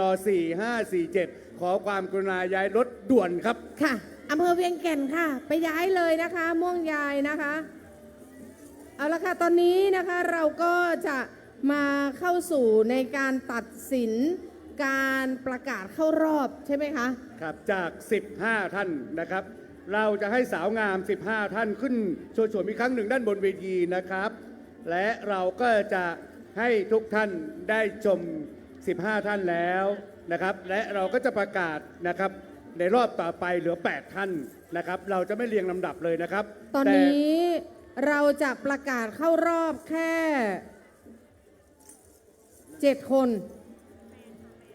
8นะคะ8หมายเลขนะคะที่จะเข้ารอบนะคะ จะไม่เรียงตามหมายเลขนะครับ แต่ว่าเราจะเรียนเชิญสาวงามทั้งหมด 15 สาวงาม ขึ้นบน สู่ เวที บนเวทีอีกครั้งหนึ่งนะครับ ค่ะ ขอเรียนเชิญสาวงามทั้ง 15 สาวงามขึ้นสู่บนเวทีเดี๋ยวนี้เลยครับ เอาละค่ะ สาวงามทั้ง 15 สาวงามนะคะ เชิญบนเวทีเลยค่ะ เราจะเริ่มกันตั้งแต่สาวงามหมายเลข1นะคะ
จากแม่จันแล้วเวียงแก่นครับเวียงแก่น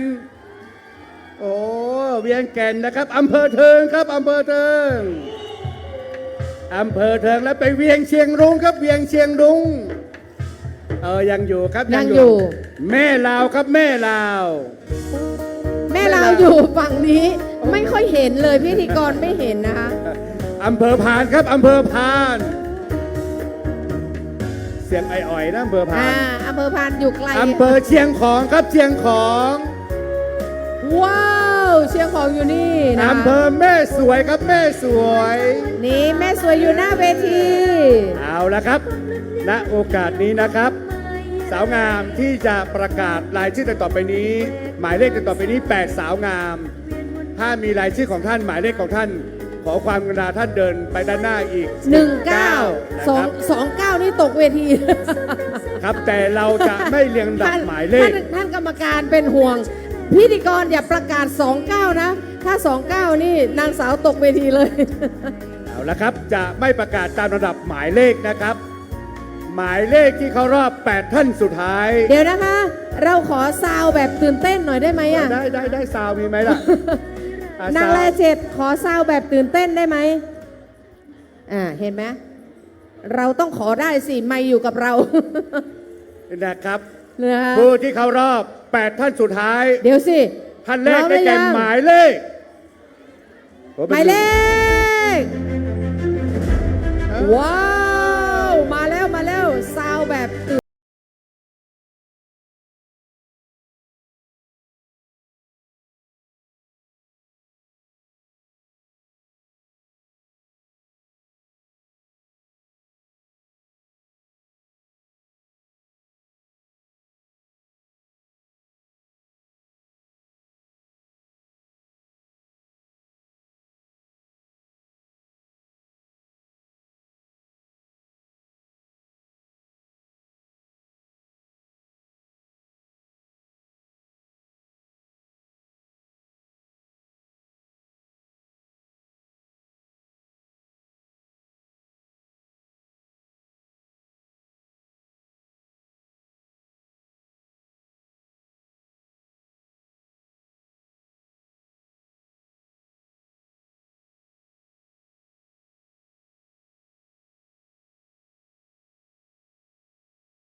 เลข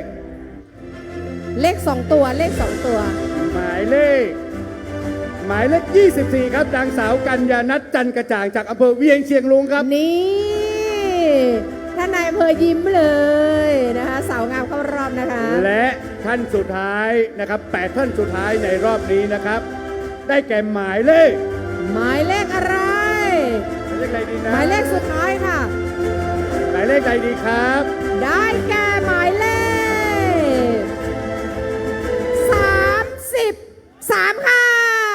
33 นะ นา ครับ งสาวพรธิดาพุทธวีวันค่ะอำเภอเชียงของค่ะ เอาละค่ะสำหรับสาวงามที่ไม่ได้เข้ารอบนะคะ น้องๆหันหลัง กลับเดินไปพักผ่อนด้านข้างเวทีได้เลยค่ะ ครับ เชิญเลยนะคะ ผู้ที่ไม่ได้เข้ารอบ8ท่านสุดท้ายต้องขอขอบคุณ ค่ะ ในนามของการจัดงานด้วยนะครัขอบคุณ บเพราะว่า มาก ขอบคุณท่านผู้ว่าด้วยนะ ค่ะ เพราะว่าท่านผู้ว่าให้การสนับส ขอบ นุ คุณ น ดู เต็ม สิ ที่ น้องๆสาวงามที่ไม่ได้เข้ารอบนะคะเขาเดินมากันแบบเป็นคู่เลยนะคะ ใช่ ข ค่ะ อบคุณมากนะคะน้องๆนะคะ อันนี้มืออาชีพจริง ๆ มื นะ อ ครับ อาชีพค่ะ ขอบพระคุณมากๆนะครับขอบคุณมากนะครับ น้องได้พักผ่อนนะครับ สาวงามที่เข้ารอบทั้ง 8 สาวงาม ขอให้ขยับไปชิดกันเลยค่ะ กับสาวงามนะครับขยับทิศ จ้าขยับชิดกันเลยนะคะ ด้านตรงกลางเวทีเลยนะคะ กับวันนี้นะครับต้องขอขอบคุณท่านคณะกรรมการในการตัดสินครั้งนี้ด้วยนะครับนำโดยท่านประหลัด เรา จังหวัด ยัง เชียง ไม่ รายนะ เรา ค ยั รับ งไม่เสร็จสิ้นนะคะกั ใช่ครับ เรายังมีอีกรอบหนึ่งนะคะ ใช่ครับช่วงนี้นะครับลูกโป่งครับนะ ลู ท่าก น โป่ สาง มารถที่จะ ลูกโป่ง มาร่วมมือกับ มาเลย สาวงามได้เลยนะครับลูกโป่งก็ถือว่าเป็นคะแนนที่จะต้องเป็นขวัญใจชาวดอยนะครับ ขวัญใจชาวดอยจะอยู่ในหนึ่งใน 3 ที่เข้ารอบนะคะ ขวัญใจชาวดอย รีบซื้อค่ะ รีบซื้อเลยนะคะสำหรับท่านใดที่คิดว่าสาวงามของท่านจะเข้ารอบรีบนะคะ รีบจะเขาเรียกว่าซื้อลูกโป่งเอามาให้กับสาวงามของท่านนะคะ ครับใช่ครับต้องขอขอบคุณนะครับคณะกรรมการในการตัดสินครั้งนี้นะครับนำโดยท่านปลัดจังหวัดเชียงราย ท่านสุพจน์แสนมีนะครับขอบพระคุณนะครับพัฒนาสังคมและความมั่นคงของมนุษย์จังหวัดเชียงรายนะครับโดยดรวินัยเก่งสุวรรณครับขอบคุณนะครับสำหรับวัฒนธรรมจังหวัดเชียงราย เป็นคณะกรรมการในการตัดสินท่านพิสันจันทร์ศิลป์นะครับขอบคุณนะครับผู้อำนวยการศูนย์พัฒนาราษฎรบนพื้นที่สูงจังหวัดเชียงรายนะครับคุณจิราวุฒินะครับสิริรัตน์ครับ ขอบคุณนะครับหัวหน้าสถานีวิทยุ 914 สำนักงานพัฒนาภาค 3 หัวหน้าหน่วยพัฒนาทหารพัฒนานะครับท่านพันเอกเสกสรรนะครับวรรณสืบเชือดครับ ค่ะ และขอขอบคุณคุณจิรศักดิ์หลักเมือง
แลเจ็ดจัดแบบ เต็มเลยครับจัดเต็มเลยครับ สตรีมแบบมันๆไปเลยนะ หน้าเวทีอย่าให้ว่างเลยนะครับนางเลเจ็ดนะครับพิฉะนั้นแล้วนะครับหลังจากนางเลเจ็ดเล่นไปสักพักหนึ่งนะครับสัก2-3เพลงแล้วเราจะเชิญสาวงาม8ท่านขึ้นมาอีกครั้งหนึ่งนะครับและเราก็จะมีการจับ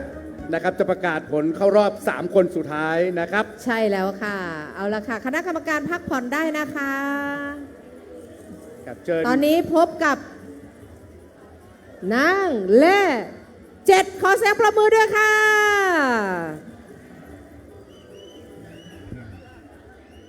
ขอบคุณสำหรับพิธีกรทั้งสองท่านด้วยนะครับอาจารย์ดวัฒน์และก็ดีเจล่านะครับผม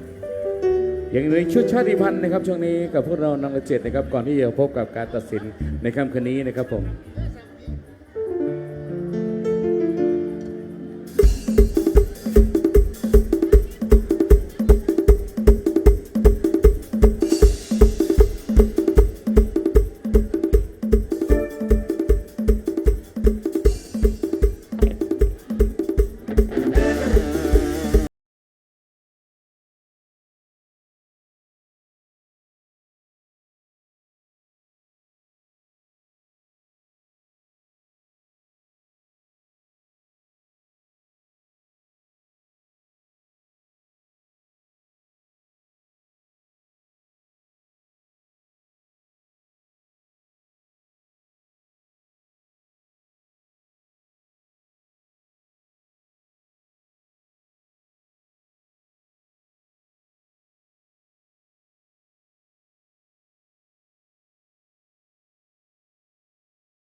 ตั้งหมดหรือยังตั้งหมดหรือยัง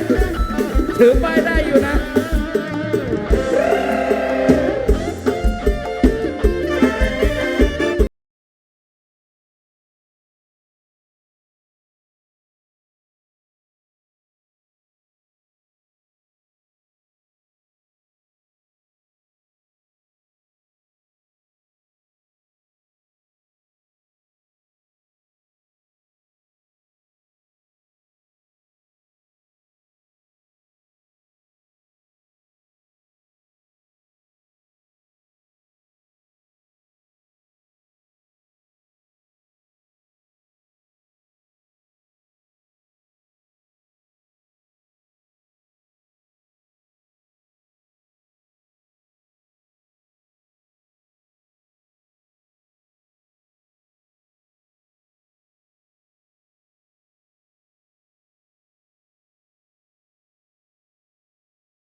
เสียงของสู้สู้เมื่อวานห้อยโซได้รางวัลนะที่หนึ่งฮะสำหรับประกวดย้อนยุคนะครับ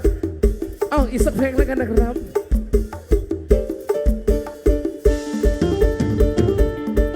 ระหว่างรอผลนะฮะรวบรวมคะแนนอยู่กับพวกเราซิมันเลยอีกสักช่วงแล้วกันนะครับผมตรงนี้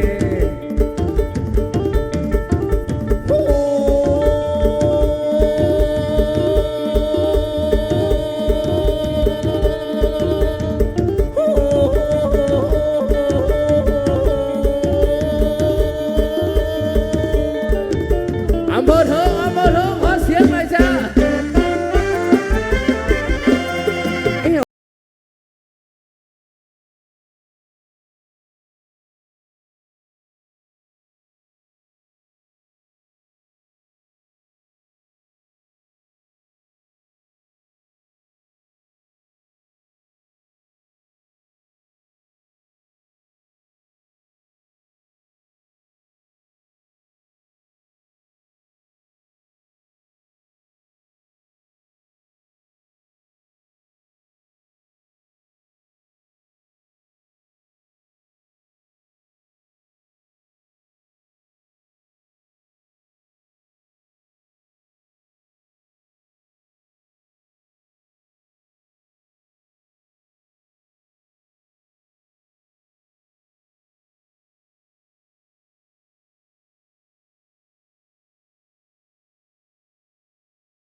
มีความสุขกันทุกอำเภอนะครับ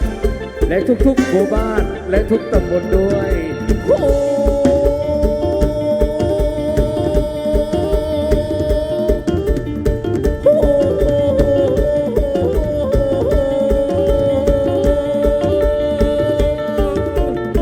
แม่ฟ้าหลวงเอี่ยวไปหลงบ้านวังสะแกผู้นุ่มแดงและเป็นเจ้าอาวังสร้างโบสถ์สร้างวิหารศาลาบาทที่มนต์โหวัดโหมทำบุญประจำปีรำวงและนำนาโหตานสนุกมวดงานติ่มตีไอ้คำยำเสตีนไอ้ดีเกือบจะมีตีละกุยโมแสนเมืองสิตีน้องลงสุดหาสุดล้อโหยมาจ้อยเราดูต้นพึ่งตาลีวังพาแม่ค้าป่าสามบ้านปางป่าปูสนุกหมดงานน่าดูขอเสียงแม่เสียงแสนเอาไพ่ลงผ่านวังสะแก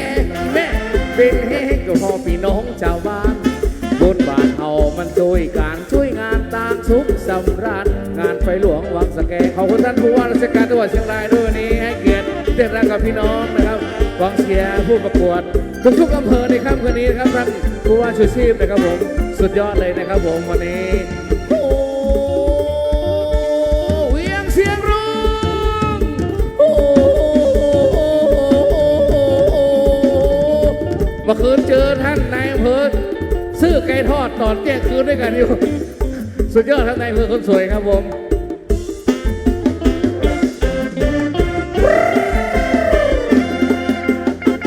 ขอบคุณครับพบกับน้องจ๋าต่อครับน้องพิมพ์ครับ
ส่งติ๊บได้นะคะส่งติ๊บได้ส่งแค่เสียงพอขออนุญาตจัดตามคำขอท่านผู้ว่านะคะ สาวอีสานรอรักนะ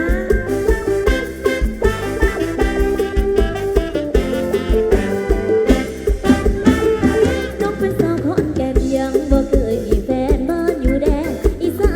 นขอบคุณค่ะหน้าแข็งยามแมลงฟันหวานจะมีชายใดอภัยได้ต้องการจะมีชายใดอภัยได้ต้องการละไม้ของน้องนั้นแค่ต้องการจะคอยชาวอีสานบ้านป่าเช้าก็ไปทำนาทำไรมาเงาถ้าว่าน้องเวลาเอาไปสาวเมืองอีสานใจน้องนั้นเลื่อนลอยจงเอ็นดูแน่นะเอ่ยเนื้อชุกลานี่นะน้องแน่จังหน่อยลาน้องบ่อยๆพอน้องได้คอยดีใจอาจจะอยู่เดือดที่น้องมีอยู่เปิดประตูให้รู้ความในที่บอกว่าน้องต้องมีตำถ้าอาจจะดำก็ดำแต่ได้ชาวอีสานมองเมื่อนอนละเมื่อคอยใจละลอยคอยหายแค่กันลงเช้าหน้าอายจึงไม่อยากจะพออยากมามันละเมอคอยแรปปีน้องนี่ยังอายคอยน้องคอยจนอายละคิดแค่แดนลายมันได้ก็อยากขอบคุณเธอเลยขอบคุณนะคะขอบคุณสำหรับกำลังใจกับทุกท่านนะคะ มาแล้วท่านผู้ว่าสุดวันนี้เราจะได้กี่ใบขอบพระคุณนะคะใจเดินที่น้องมีเปิดประตูให้รู้ความในที่บอกว่าน้องก็ให้ดังถ้าอาจจะดังก็ดังแต่ได้ชาวอีสานมองเมื่อนอนละเมื่อคอยใจละลอยคอยหายแค่เป็นลมชาวนาอายจึงไม่อยากจะพออยากมามันคอยแรปปีน้องนี่ยังอายคอยน้องคอยจนอายละคิดแค่แน่นั้นหรืออายบ่อยากมาแล้วขอบคุณค่ะขอบคุณทุกๆรางวัลน้ำใจด้วยนะคะ ครับขอบคุณครับ ขอเสียงตบมือดังแล7ครับดังแล7สาวอีสานรอรัก คนเชียงรายรอรักอยู่นะครับคนเชียงรายรักผู้ว่านะครับคนเชียงรายรักผู้ว่ามากนะครับ เอาละครับ สาวงามนะครับ ที่ได้เข้ารอบ 8 จะโชว์โฉมท่านอีกครั้งหนึ่งนะครับ ด้านบนเวทีนะครับ ค่ะ เพราะ 8 ท่านสุดท้ายแล้วจะเหลือ 3 ท่านสุดท้ายเท่านั้นเองนะครับ เราจะมาประกาศบนเวทีแห่งนี้นะคะ เหลือ ครับ 3 ท่านสุดท้ายเท่านั้น และ 3 ท่านสุดท้าย 3 สาวงามนะคะ มีอยู่1 คนที่จะได้ 2 ตำแหน่ง สวัสดีนะคะ วันนี้เราอยู่ในงานพ่อขุนเมงรายมหาราชนะคะ ในการประกวดธิดาดอยรอบตัดสิน วันที่ 3 กุมภาพันธ์ 2569 ณ เวทีกลางงานพ่อขุนเมงรายมหาราชค่ะ ซึ่งตอนนี้ก็เหลือประมาณ 8 สาวงามแล้วนะคะ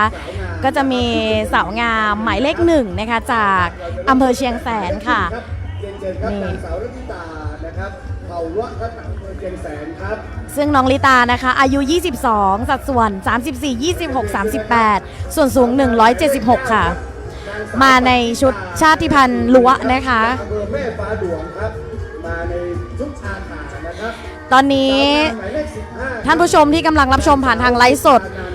อยู่ที่อำเภอเชียงแสนนะคะ โอ้โหหมายเลข1สวยมาก พี่น้องกะเหรี่ยงนะครับอำเภอเวียงแก่นครับ สาวงามหมายเลข ลำดับต่อไปนะคะลำดับหมายเลข9นะคะ น้องสันนี่นะครับมาในชุด เป็นมาในชุด เชิญครับ อาขานะคะ หมายเลข9ต่อไปหมายเลข15 มาจากอำเภอเวียงแก่นค่ะ มาชาติพันธุ์กะเหรี่ยงนะคะ ดูนานะครับอำเภอเวียงเชียงรุ้งครับ อำเภอเวียงเชียงรุ้ง 28นะครับนางสาวเรือนรัตนียอดเรือนแก้ว น้องโฟโมดนะคะ และก็มีสาวงามน้องซันนี่มาจากอำเภอเทิงด้วย นะครับพุทธิวรวันนะครับ มาจากอำเภอเชียงของในชุดมงนะครับ และสาวงามหมายเลข33นางสาวนภาพรที่ป่านะครับมาในชุดรีซอร์จากอำเภอ ทุกท่านค่ะสามารถส่งกำลังใจคอมเมนต์มาเชียร์สาวงามทั้ง 8 อำเภอนี้ได้นะคะ ซึ่งตอนนี้เรากำลังไลฟ์สดอยู่ทางสถานีวิทยุ สวทเชียงรายนะคะซึ่งทุกท่านสามารถพิมพ์เข้ามาใครอยู่อำเภอไหนเชียร์อำเภอไหน จัดไปได้เลยนะคะ เพราะว่ากดหัวใจเยอะๆกดไลค์เยอะๆพิมพ์คำว่าอำเภอนั้นๆแล้วก็ตามด้วยสาวงามของตัวเองนะคะ สาวงามของเราวันนี้สวยงามทุกท่านเลย วันนี้จะเป็นรอบตัดสินแล้วนะคะ ซึ่งทุกท่านสามารถร่วมส่งกำลังใจมาที่งานของเราได้นะคะ8สาวงามสวยทุกท่านเลยต้องบอกว่าลำบากกรรมการเช่นกันนะคะตอนนี้ แม้แต่เราเองที่เป็นท่านผู้ชมอยู่เราก็ลำบากใจเพราะว่าสาวงามทั้ง8อำเภอสวยมากๆคือต้องบอกว่าการประกวดที่ดาดอยนะคะก็จะเล็งเห็นถึงงานชาติพันธุ์นะคะให้ความสำคัญกับชาติพันธุ์ทุกชาติพันธุ์ที่อยู่ในจังหวัดเชียงรายซึ่งใน18อำเภอของเราเนี่ยก็มีพี่น้องชาติพันธุ์นะคะอยู่ร่วมสานสัมพันธ์ด้วยกันต้องบอกว่าทุกสาวงามสวยงามแล้ววันนี้มาในชุดชาติพันธุ์ในรูปแบบประยุกต์ด้วยนะคะเพื่อความสวยงามเสียงตบมือต้อนรับ8สาวงามสุดท้ายนะครับ8สาวงามสวยมากเลยค่ะมาเลยค่ะคอมเมนต์มาได้เลยนะคะเชียร์อำเภอไหนอยู่นะคะหรือว่าไลฟ์สดอยู่ถ้าหากว่าตอนนี้ทุกท่านเห็นไลฟ์สดอยู่กดแชร์นะคะเพื่อให้คนในอำเภอของท่านนะคะได้เห็นสาวงามแล้วก็ได้ร่วมลุ้นได้ร่วมเชียร์ด้วยกันค่ะ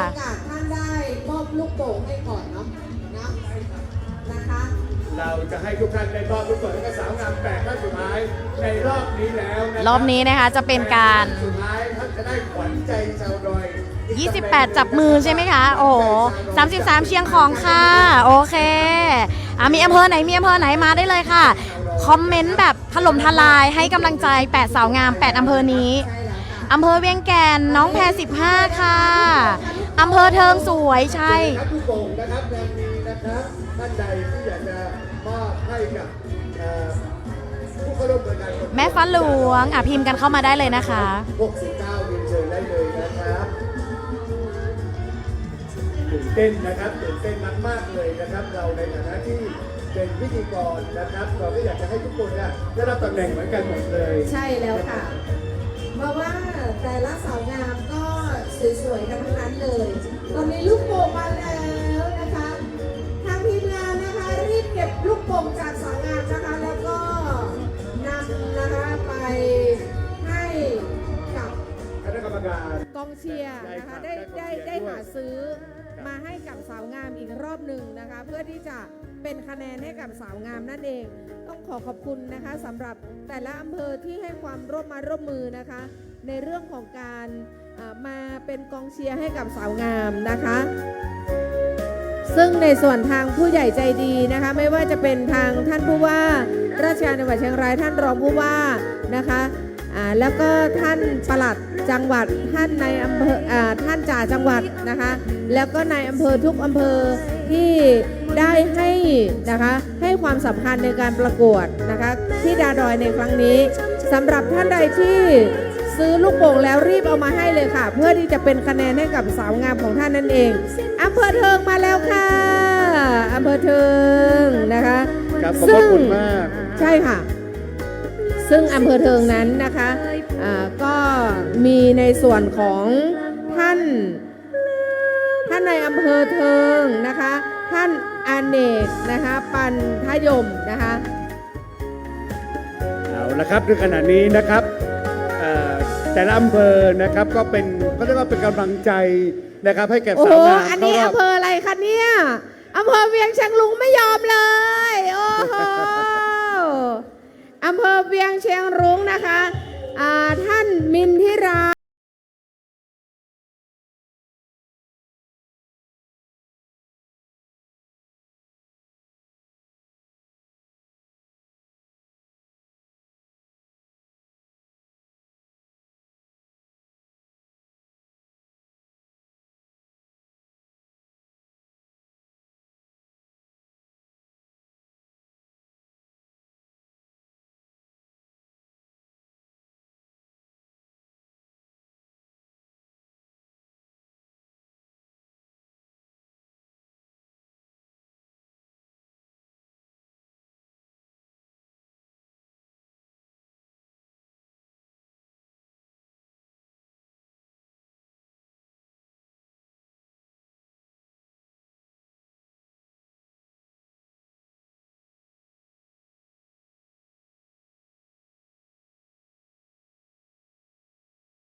เราจะดูเรื่องบุคลิกท่าทาง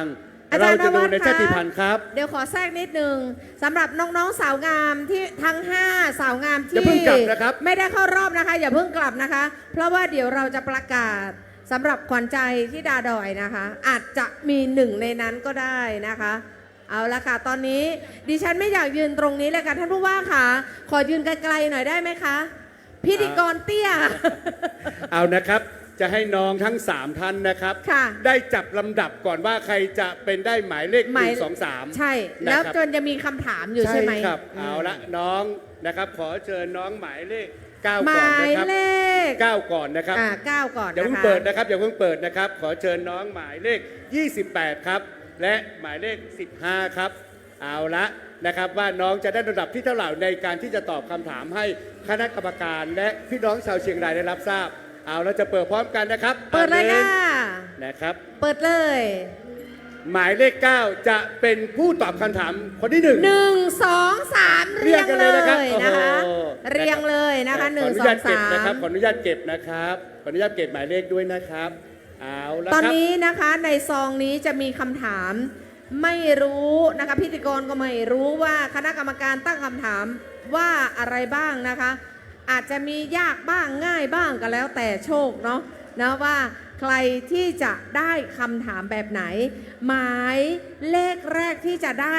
เลือกซองนะคะ เลือกเสร็จแล้วมอบให้กับพิธีกรชายได้เลยนะคะ ครับขอเชิญน้องหมายเลข 9 นางสาวปฏิตาอยู่ลือจากอำเภอแม่ฟ้าหลวงนะครับ มาแล้วค่ะ นะครับคำถามนะครับ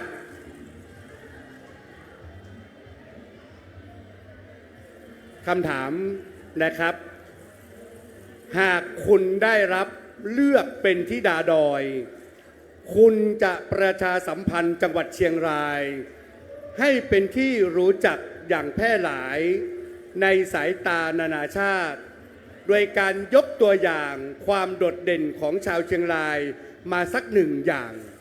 ทวนคำถามอีกครั้งหนึ่งนะครับ หากคุณได้รับคัดเลือกเป็นธิดาดอย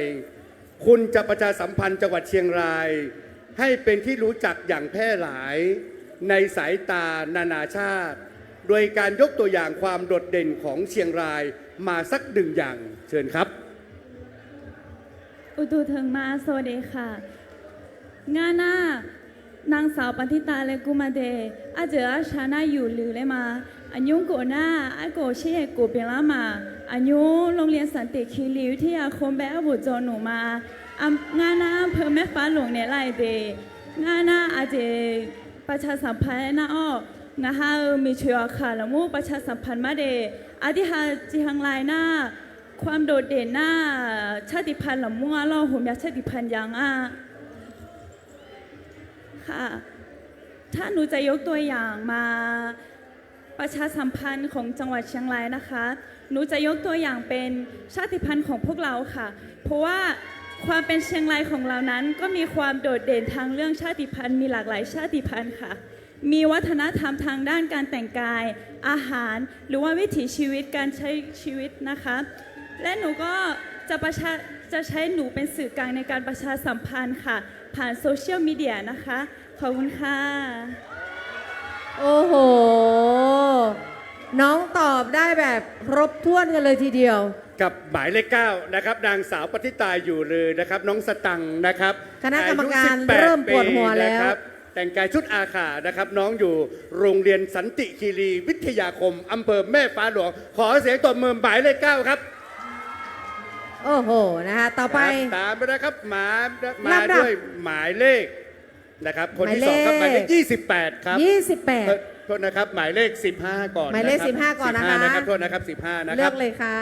15นะครับนางสาวสุภานันท์สิริวราพรนะครับจากอำเภอเวียงแก่นครับ อำเภอเวียงแก่นอยู่ไหน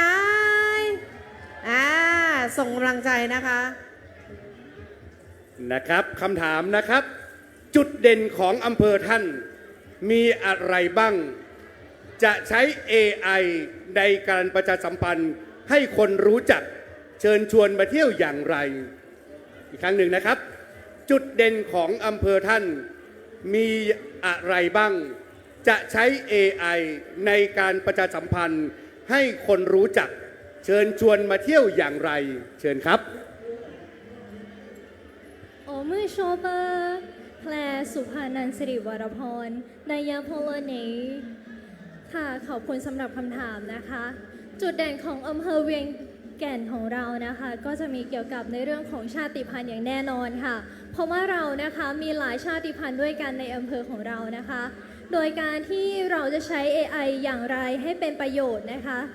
ก็คือการที่เราจะใช้ AI ในการเป็นอัลกอริทึมนะคะในการที่ถ่ายคลิปวิดีโอลง TikTok นะคะแล้วก็ใช้ AI ในการที่เราจะสนับสนุนนะคะให้เห็นทางโซเชียลมากขึ้นนะคะเพราะว่านักท่องเที่ยวของเรานะคะบางคนก็อาจจะยังไม่รู้จักอำเภอเวียงแก่นนะคะหรือเทศกาลพ่อขุนเมืองรายนะคะเราก็ใช้ AI เนี่ยค่ะให้เป็นประโยชน์ค่ะแล้วก็แพรเชื่อนะคะว่าทุกคนค่ะมีอัตลักษณ์แล้วก็รากเหง้าของตัวเองนะคะที่ทรงคุณค่ามากๆเลยค่ะ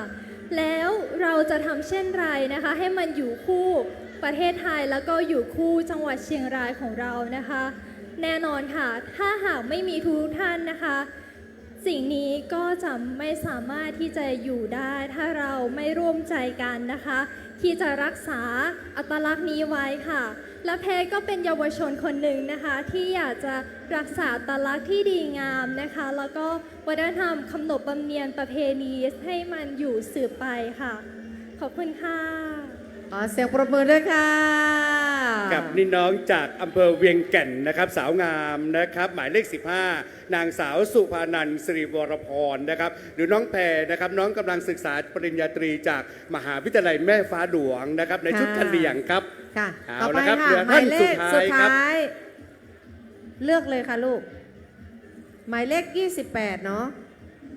ครับหมายเลข 28 นะครับนางสาวเรือนระพีนะครับยอดเรืองแก้วครับคือน้องเฟ้นฝ่ายนะครับในชุดตะหยานะครับน้องกำลังศึกษาปริญญาตรีปีที่ 2 จากมหาวิทยาลัยราชภัฏเชียงรายอำเภอพานส่งเข้าประกวดครับค่ะสำหรับคำถามของน้องนะคะอาจจะยาวนิดนึงนะคะน้องตั้งสติให้ดีนะคะเนื่องจากปัญหายาเสพติดเป็นปัญหาสำคัญของจังหวัดเชียงรายและของประเทศไทย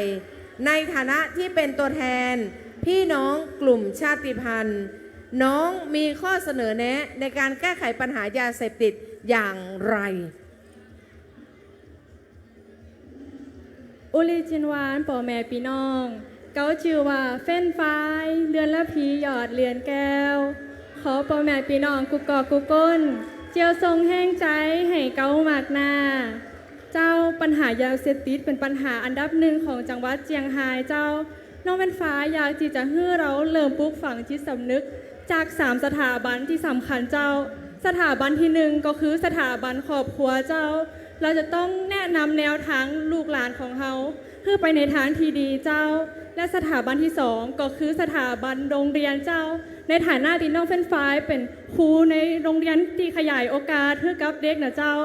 ซึ่งมีชาติพันธุ์อยู่หลายชาติพันธุ์เลยเจ้าน้องเฟ้นฟ้าก็จะแนะนำแนวทางเด็กเรานั่นเพื่อไปในทางที่ดีเจ้าบ่ฮื้อไปยุ่งเกี่ยวกับยาเสพติดและสถาบันที่3ก็คือสถาบันชุมชนเจ้าเราทุกคนจะต้องช่วยกันปลูกฝังจิตสำนึกผลักดันนโยบายกำจัดยาเสพติดไปให้หมดจากจังหวัดเชียงรายเจ้าสุดท้ายนี้น้องเฟ้นฝ่ายจะขอเชิญชวนทุกท่านมาแอลงานพ่อขุนเมงรายมหาราชเจ้างานจัดขึ้นตั้งแต่วันที่26 มกราคมยาวมาจนถึงวันที่4 กุมภาพันธ์โดยจัดขึ้นในทุกๆปีเจ้าถ้าหากวันนี้นางสาวเดือนระพีหยอดเดือนแก้วหรือว่าน้องเฟ้นฝ่ายได้รับตำแหน่งเทพธิดาดอยพรุ่งนี้น้องเฟ้นฝ่ายจะใส่ชุดไตรยามาต้อนรับทุกๆบูธเพราะน้องเฟ้นฝ่ายเชื่อเหลือเกินเจ้าว่าเราช่วยกาชาติก็จะช่วยเฮาเจียงไฮ้เมืองแห่ง7 สายน้ำ17 ชาติพันธุ์35 หม่อนดอนแจวมาเถิบเชียงไฮ้เฮือนเก่าเขานาอุลิจินวานขอบคุณเจ้า โอ้โหไม่ดิฉันเป็นพิธีกรยืนฟังอยู่ตรงนี้ขนลุกเลย น้องแบบข้อมูลเป๊ะมากเลยนะคะครับทั้ง3สาวงามนะครับก็มีความโดดเด่นต่างกันใช่ครับก็ตอบคำถามให้คณะกรรมการเรียบร้อยแล้วนะครับ กรรมการเป็นไงบ้างคะปวดหัวไหมคะ แต่กรรมการบอกว่าอยู่ในใจแล้ว ครับ ว่าจะเลือกใครนะคะ เอาละครับทั้ง 3 สาวงามนะครับเราจะขออนุญาตให้ 3 สาวงามนะครับทั้ง 3 ท่านได้เดินโชว์โฉมไปอีกครั้งหนึ่งนะครับ อีกครั้งหนึ่ง เดิน ไปด้านหน้า ๆ ไปพร้อมกันเลย ใช่ ลูก ไปพร้อมกันเลยทั้ง 3 คนเลยนะค สา รับ วงามค่ะ ขอเสียงปรบมือนะครับ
หนึ่งนะครับเรารอคณะกรรมการได้รวบรวมคะแนน แล้วก็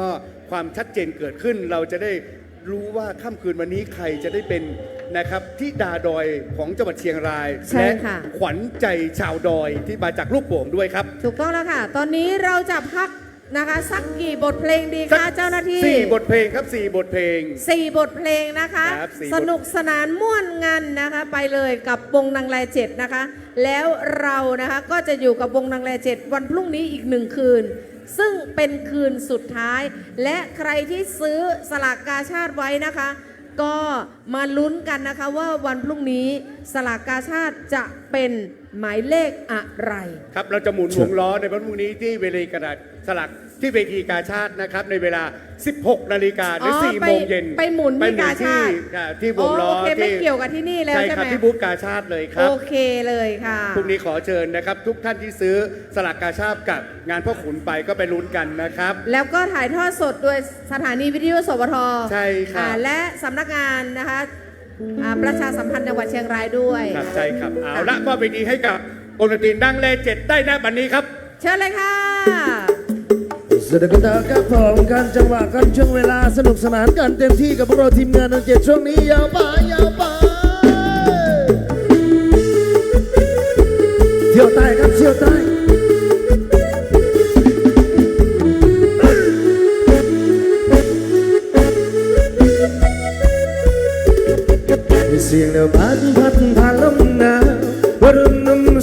ตื่นชาละฟัน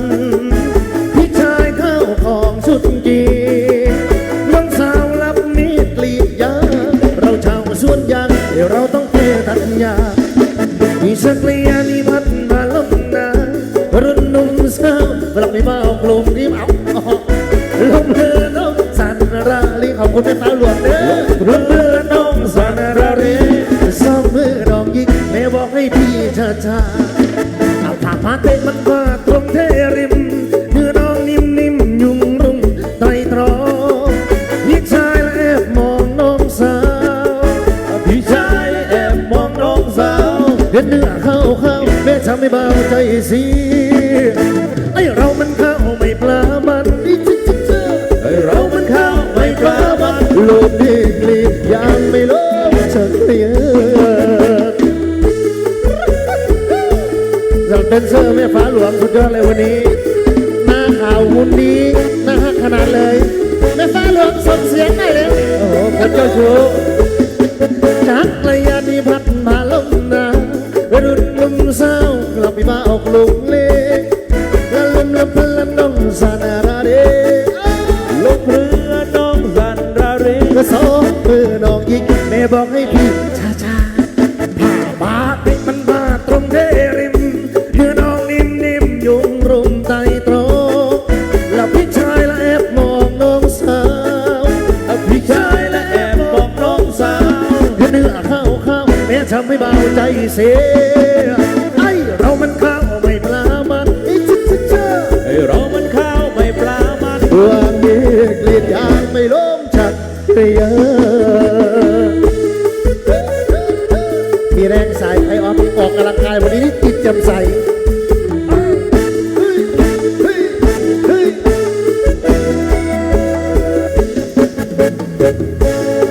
ยิ้มเลยลูกยิ้มเลยลูก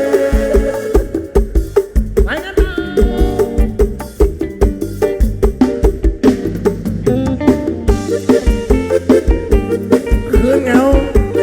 เราบนบ้านเพื่อชีวิตชีวาแล้วกันช่วงนี้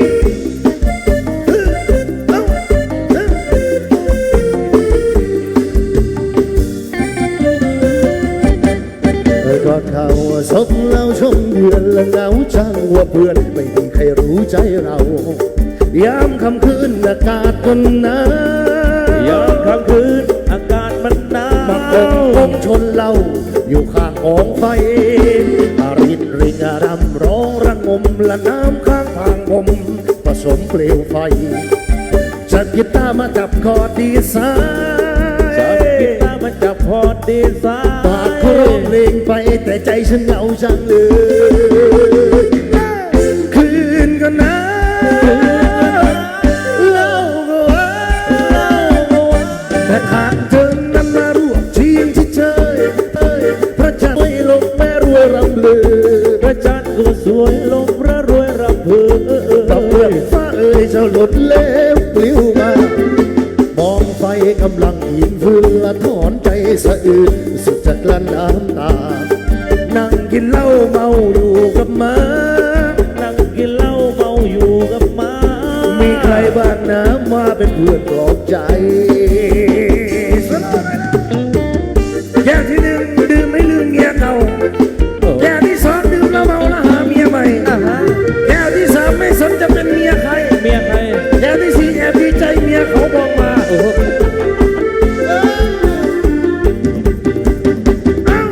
คืนก็หนาวเราก็ว่าและแต่ละครั้งละเธอนั้นมารู้มาเชียงที่เจอ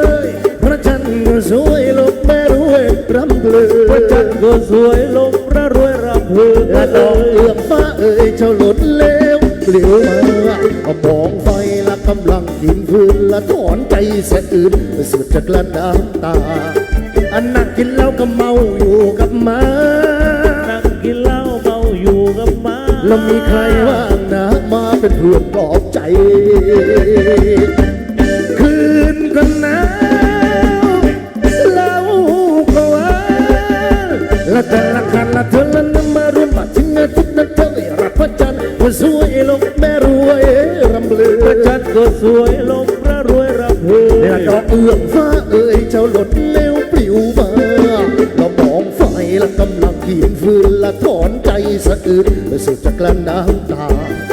อันนั่งกินเหล้าก็เมาอยู่กับมานั่งกินเหล้าเมาอยู่กับมาแล้วมีใครบ้างนะมาเป็นเพื่อนปลอบใจมีใครบ้างนะมาเป็นเพื่อนปลอบใจมีใครบ้างนะมาเป็นเพื่อนปลอบใจขอบคุณครับสนุกต่อจ้า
เรื่องจริงไม่ใช่อิงนิยายที่ปู่ย่าตายายเราผ่านนานมามีหลักฐานบันทึกเป็นตำราให้ลูกให้หลานได้ศึกษาเราเรียนอุทาหรณ์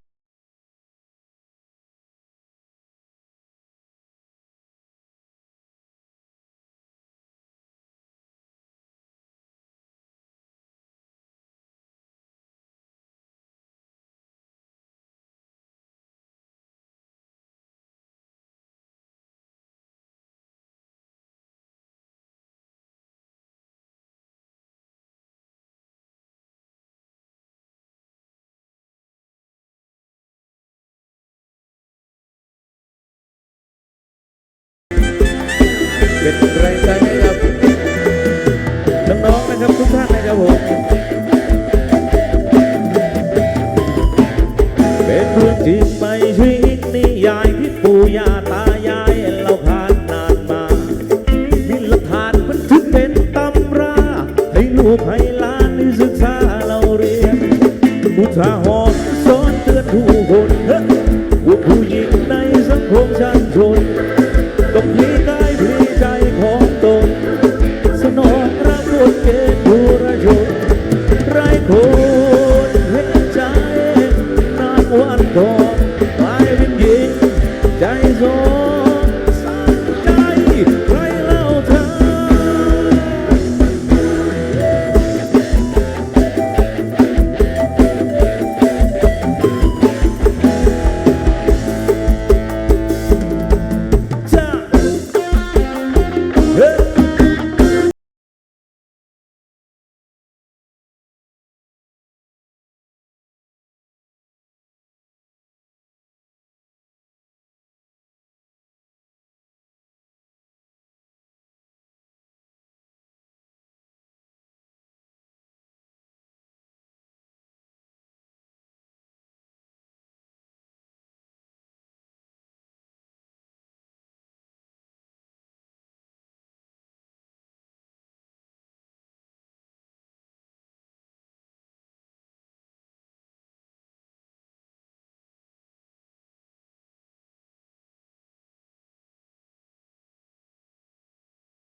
ขอบคุณครับขอบคุณเสียงตบมือนางแล7ด้วยนะครับ โอ้โห สุดยอดเลย า นะคะ เออเดี๋ยวนี้ ตอนนี้กำลัง ใจ ลุ้น หายไปแล้วนะ ลุ้นเลยนะคะว่าใครจะได้เป็นธิดาดอยประจำปี 2569 ตอนนี้ผลนะคะการตัดสินจากคณะกรรมการ มาถึง นะคะ มือพิธี ผู้ กร ทรง เรียบ คุณ ร้อย วุฒิ แล้ว ของเราอยู่ในมือของพิธีกรเป็นที่เรียบร้อยนะคะ ครับ ตอนนี้ ค่ำคืนวันนี้จะมีทั้งหมดอยู่ 4 ตำแหน่งด้วยกัน ใช่ ตำแหน่งที่ 1 คือธิดาดอยนะครับ ค่ะ ตำแหน่งที่ 2 ก็คือรองอันดับ 1 รองอันดับ 2ธิดาดอยและขวัญใจชาวดอยครับ ใช่ แต่ แล้ว เรา ค่ะ จะขอเรียนเชิญ 3 สาวงามขึ้นสู่บนเวทีได้หน้าบัดนี้ครับ ค่ะ ขอเชิญหมาย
ค่ะ และคุณแม่ก็บอกว่าไม่เคยเจองานแบบนี้ใช่ไหมคะ คุณแม่คะงานแบบน่ารักมากนะคะอบอุ่นนะคะ เอาละค่ะตอนนี้ ครับ เราจะมาประกาศนะคะ ครับ ในส่วนของ ร ร อ อง ง อันดับ ชนะเลิศอันดับที่สอง 2 ก่อนนะครับ ขอซาวด้วยค่ะวันนางแล7ค่ะ ครับผลการประกวดธิดาดอยประจำปี 2500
นะครับ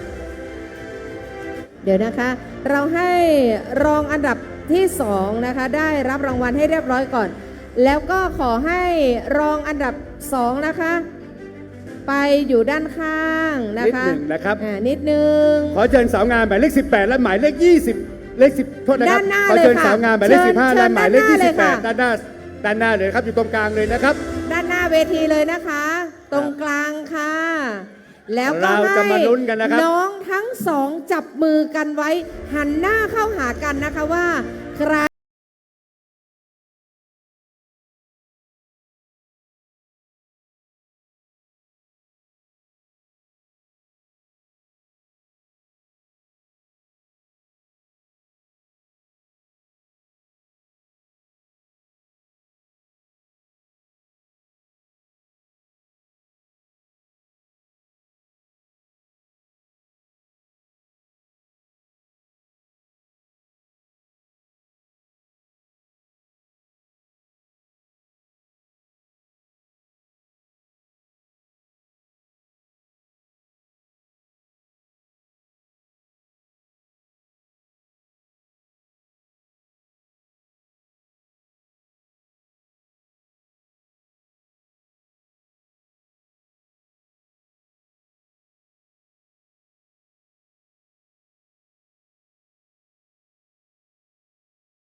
ดอยนะครับ ได้แก่หมายเลข 33 ครับนางสาวพรธิดา พุทธวีรวรรณนะครับจากอำเภอเชียงของครับขอเชิญเลยค่ะ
นะคะมีความสวยงามโดดเด่นนะคะกับชุดนะคะพี่น้องชาติพันธุ์ทั้งหลายนะคะโอ้หลากหลายชุดมากต่อไปค่ะเดี๋ยวนะคะท่านผู้ว่าค่ะมีรางวัลขวัญใจชาวดอยด้วยค่ะขวัญใจชาวดอยนะครับหมายเลข 33เราได้นับจากลูกโป่งครับเราได้รับจากลูกโป่งใช่ค่ะจากอำเภอเชียงของนั่นเองค่ะครับใช่แก่นางสาวพรธิดานะครับพุทธวีวรรณค่ะครับใจครับผู้ได้รับตำแหน่งขวัญใจชาวดอยได้รับเงินรางวัล 15,000 บาทพร้อมกับสายสะพายและถ้วยรางวัลนะครับรางวัลธิดาดอยนะครับได้รับเงินรางวัลและสายสะพายและเงินสด 25,000 บาทนะครับรางวัลรองชนะเลิศอันดับที่1ได้ถ้วยรางวัลและสายสะพายเงินสด 20,000 บาทเดี๋ยวนะคะรางวัลรองชนะเลิศที่2นะครับถ้วยรางวัลและสายสะพายเงินสด 15,000 บาทครับค่ะเดี๋ยวขอจัดระเบียบหน่อยนะคะสำหรับสาวงามที่ได้ที่1นะคะเป็นธิดาดอยประจำปี 2569 หมายเลข 28 นางสาวเรือนระพียอดเรือนแก้วขอให้ยืนกลางค่ะกับขออนุญาตได้เรียงลำดับนะครับค่ะยืนกลางนะคะยืนกลางเลยค่ะแล้วก็หมายเลข 15 นะคะประกบด้านข้างแล้วก็หมายเลข 9 ไปอีกข้างหนึ่งค่ะไปอีกข้างหนึ่งได้ไหมคะเอาแบบนี้ก็ได้ค่ะแบบนี้ก็ได้ค่ะโอเคค่ะ1 2 3แล้วก็รางวัลนะคะขวัญใจค่ะในนามสถานีวิทยุสวทเชียงรายนะคะก็ต้องขอบคุณท่านผู้ชมทุกท่านที่รับชมกันทางไลฟ์สดนะคะก็ขอบคุณนะคะฝากติดตาม Facebook Fanpage ของเราไว้เดี๋ยวพรุ่งนี้เรามาลุ้นกันนะคะวันสุดท้ายของงานพ่อขุนเมงรายมหาราชประจำปี 2569 ในงานกาชาติของเรานะคะจะมีการจับฉลากกาชาติซึ่งปีนี้รางวัลใหญ่เป็นบ้านนะคะพร้อมที่ดินและรางวัล2 3 4ก็เป็นรถกระบะและก็รถเก่งนะคะซึ่งมาร่วมลุ้นกันค่ะว่าใครจะเป็นผู้โชคดีนะคะในงานกาชาติของเรานะคะหรือว่างานพ่อขุนแมงรายประจำปี 2569 นี้ค่ะมาร่วมลุ้นกันในวันพรุ่งนี้เวลา 4 โมงเย็นนะคะมาที่งานกันก็ได้หากท่านไหนไม่ได้มานะคะก็ชมทางถ่ายทอดสดนะคะทาง Facebook Fanpage สวทเชียงรายค่ะสำหรับวันนี้ต้องขอบพระคุณทุกท่านที่เข้ามาคอมเมนต์กดไลค์กดแชร์และมาร่วมสนุกด้วยกันในการถ่ายทอดสดนะคะขอทุกท่านฝากติดตามด้วยสำหรับวันนี้สวัสดีค่ะพัฒนาประชากรและชุมชนจังหวัดครับในกองร้อยรบนะครับในกองรบนะครับกระทุ่ม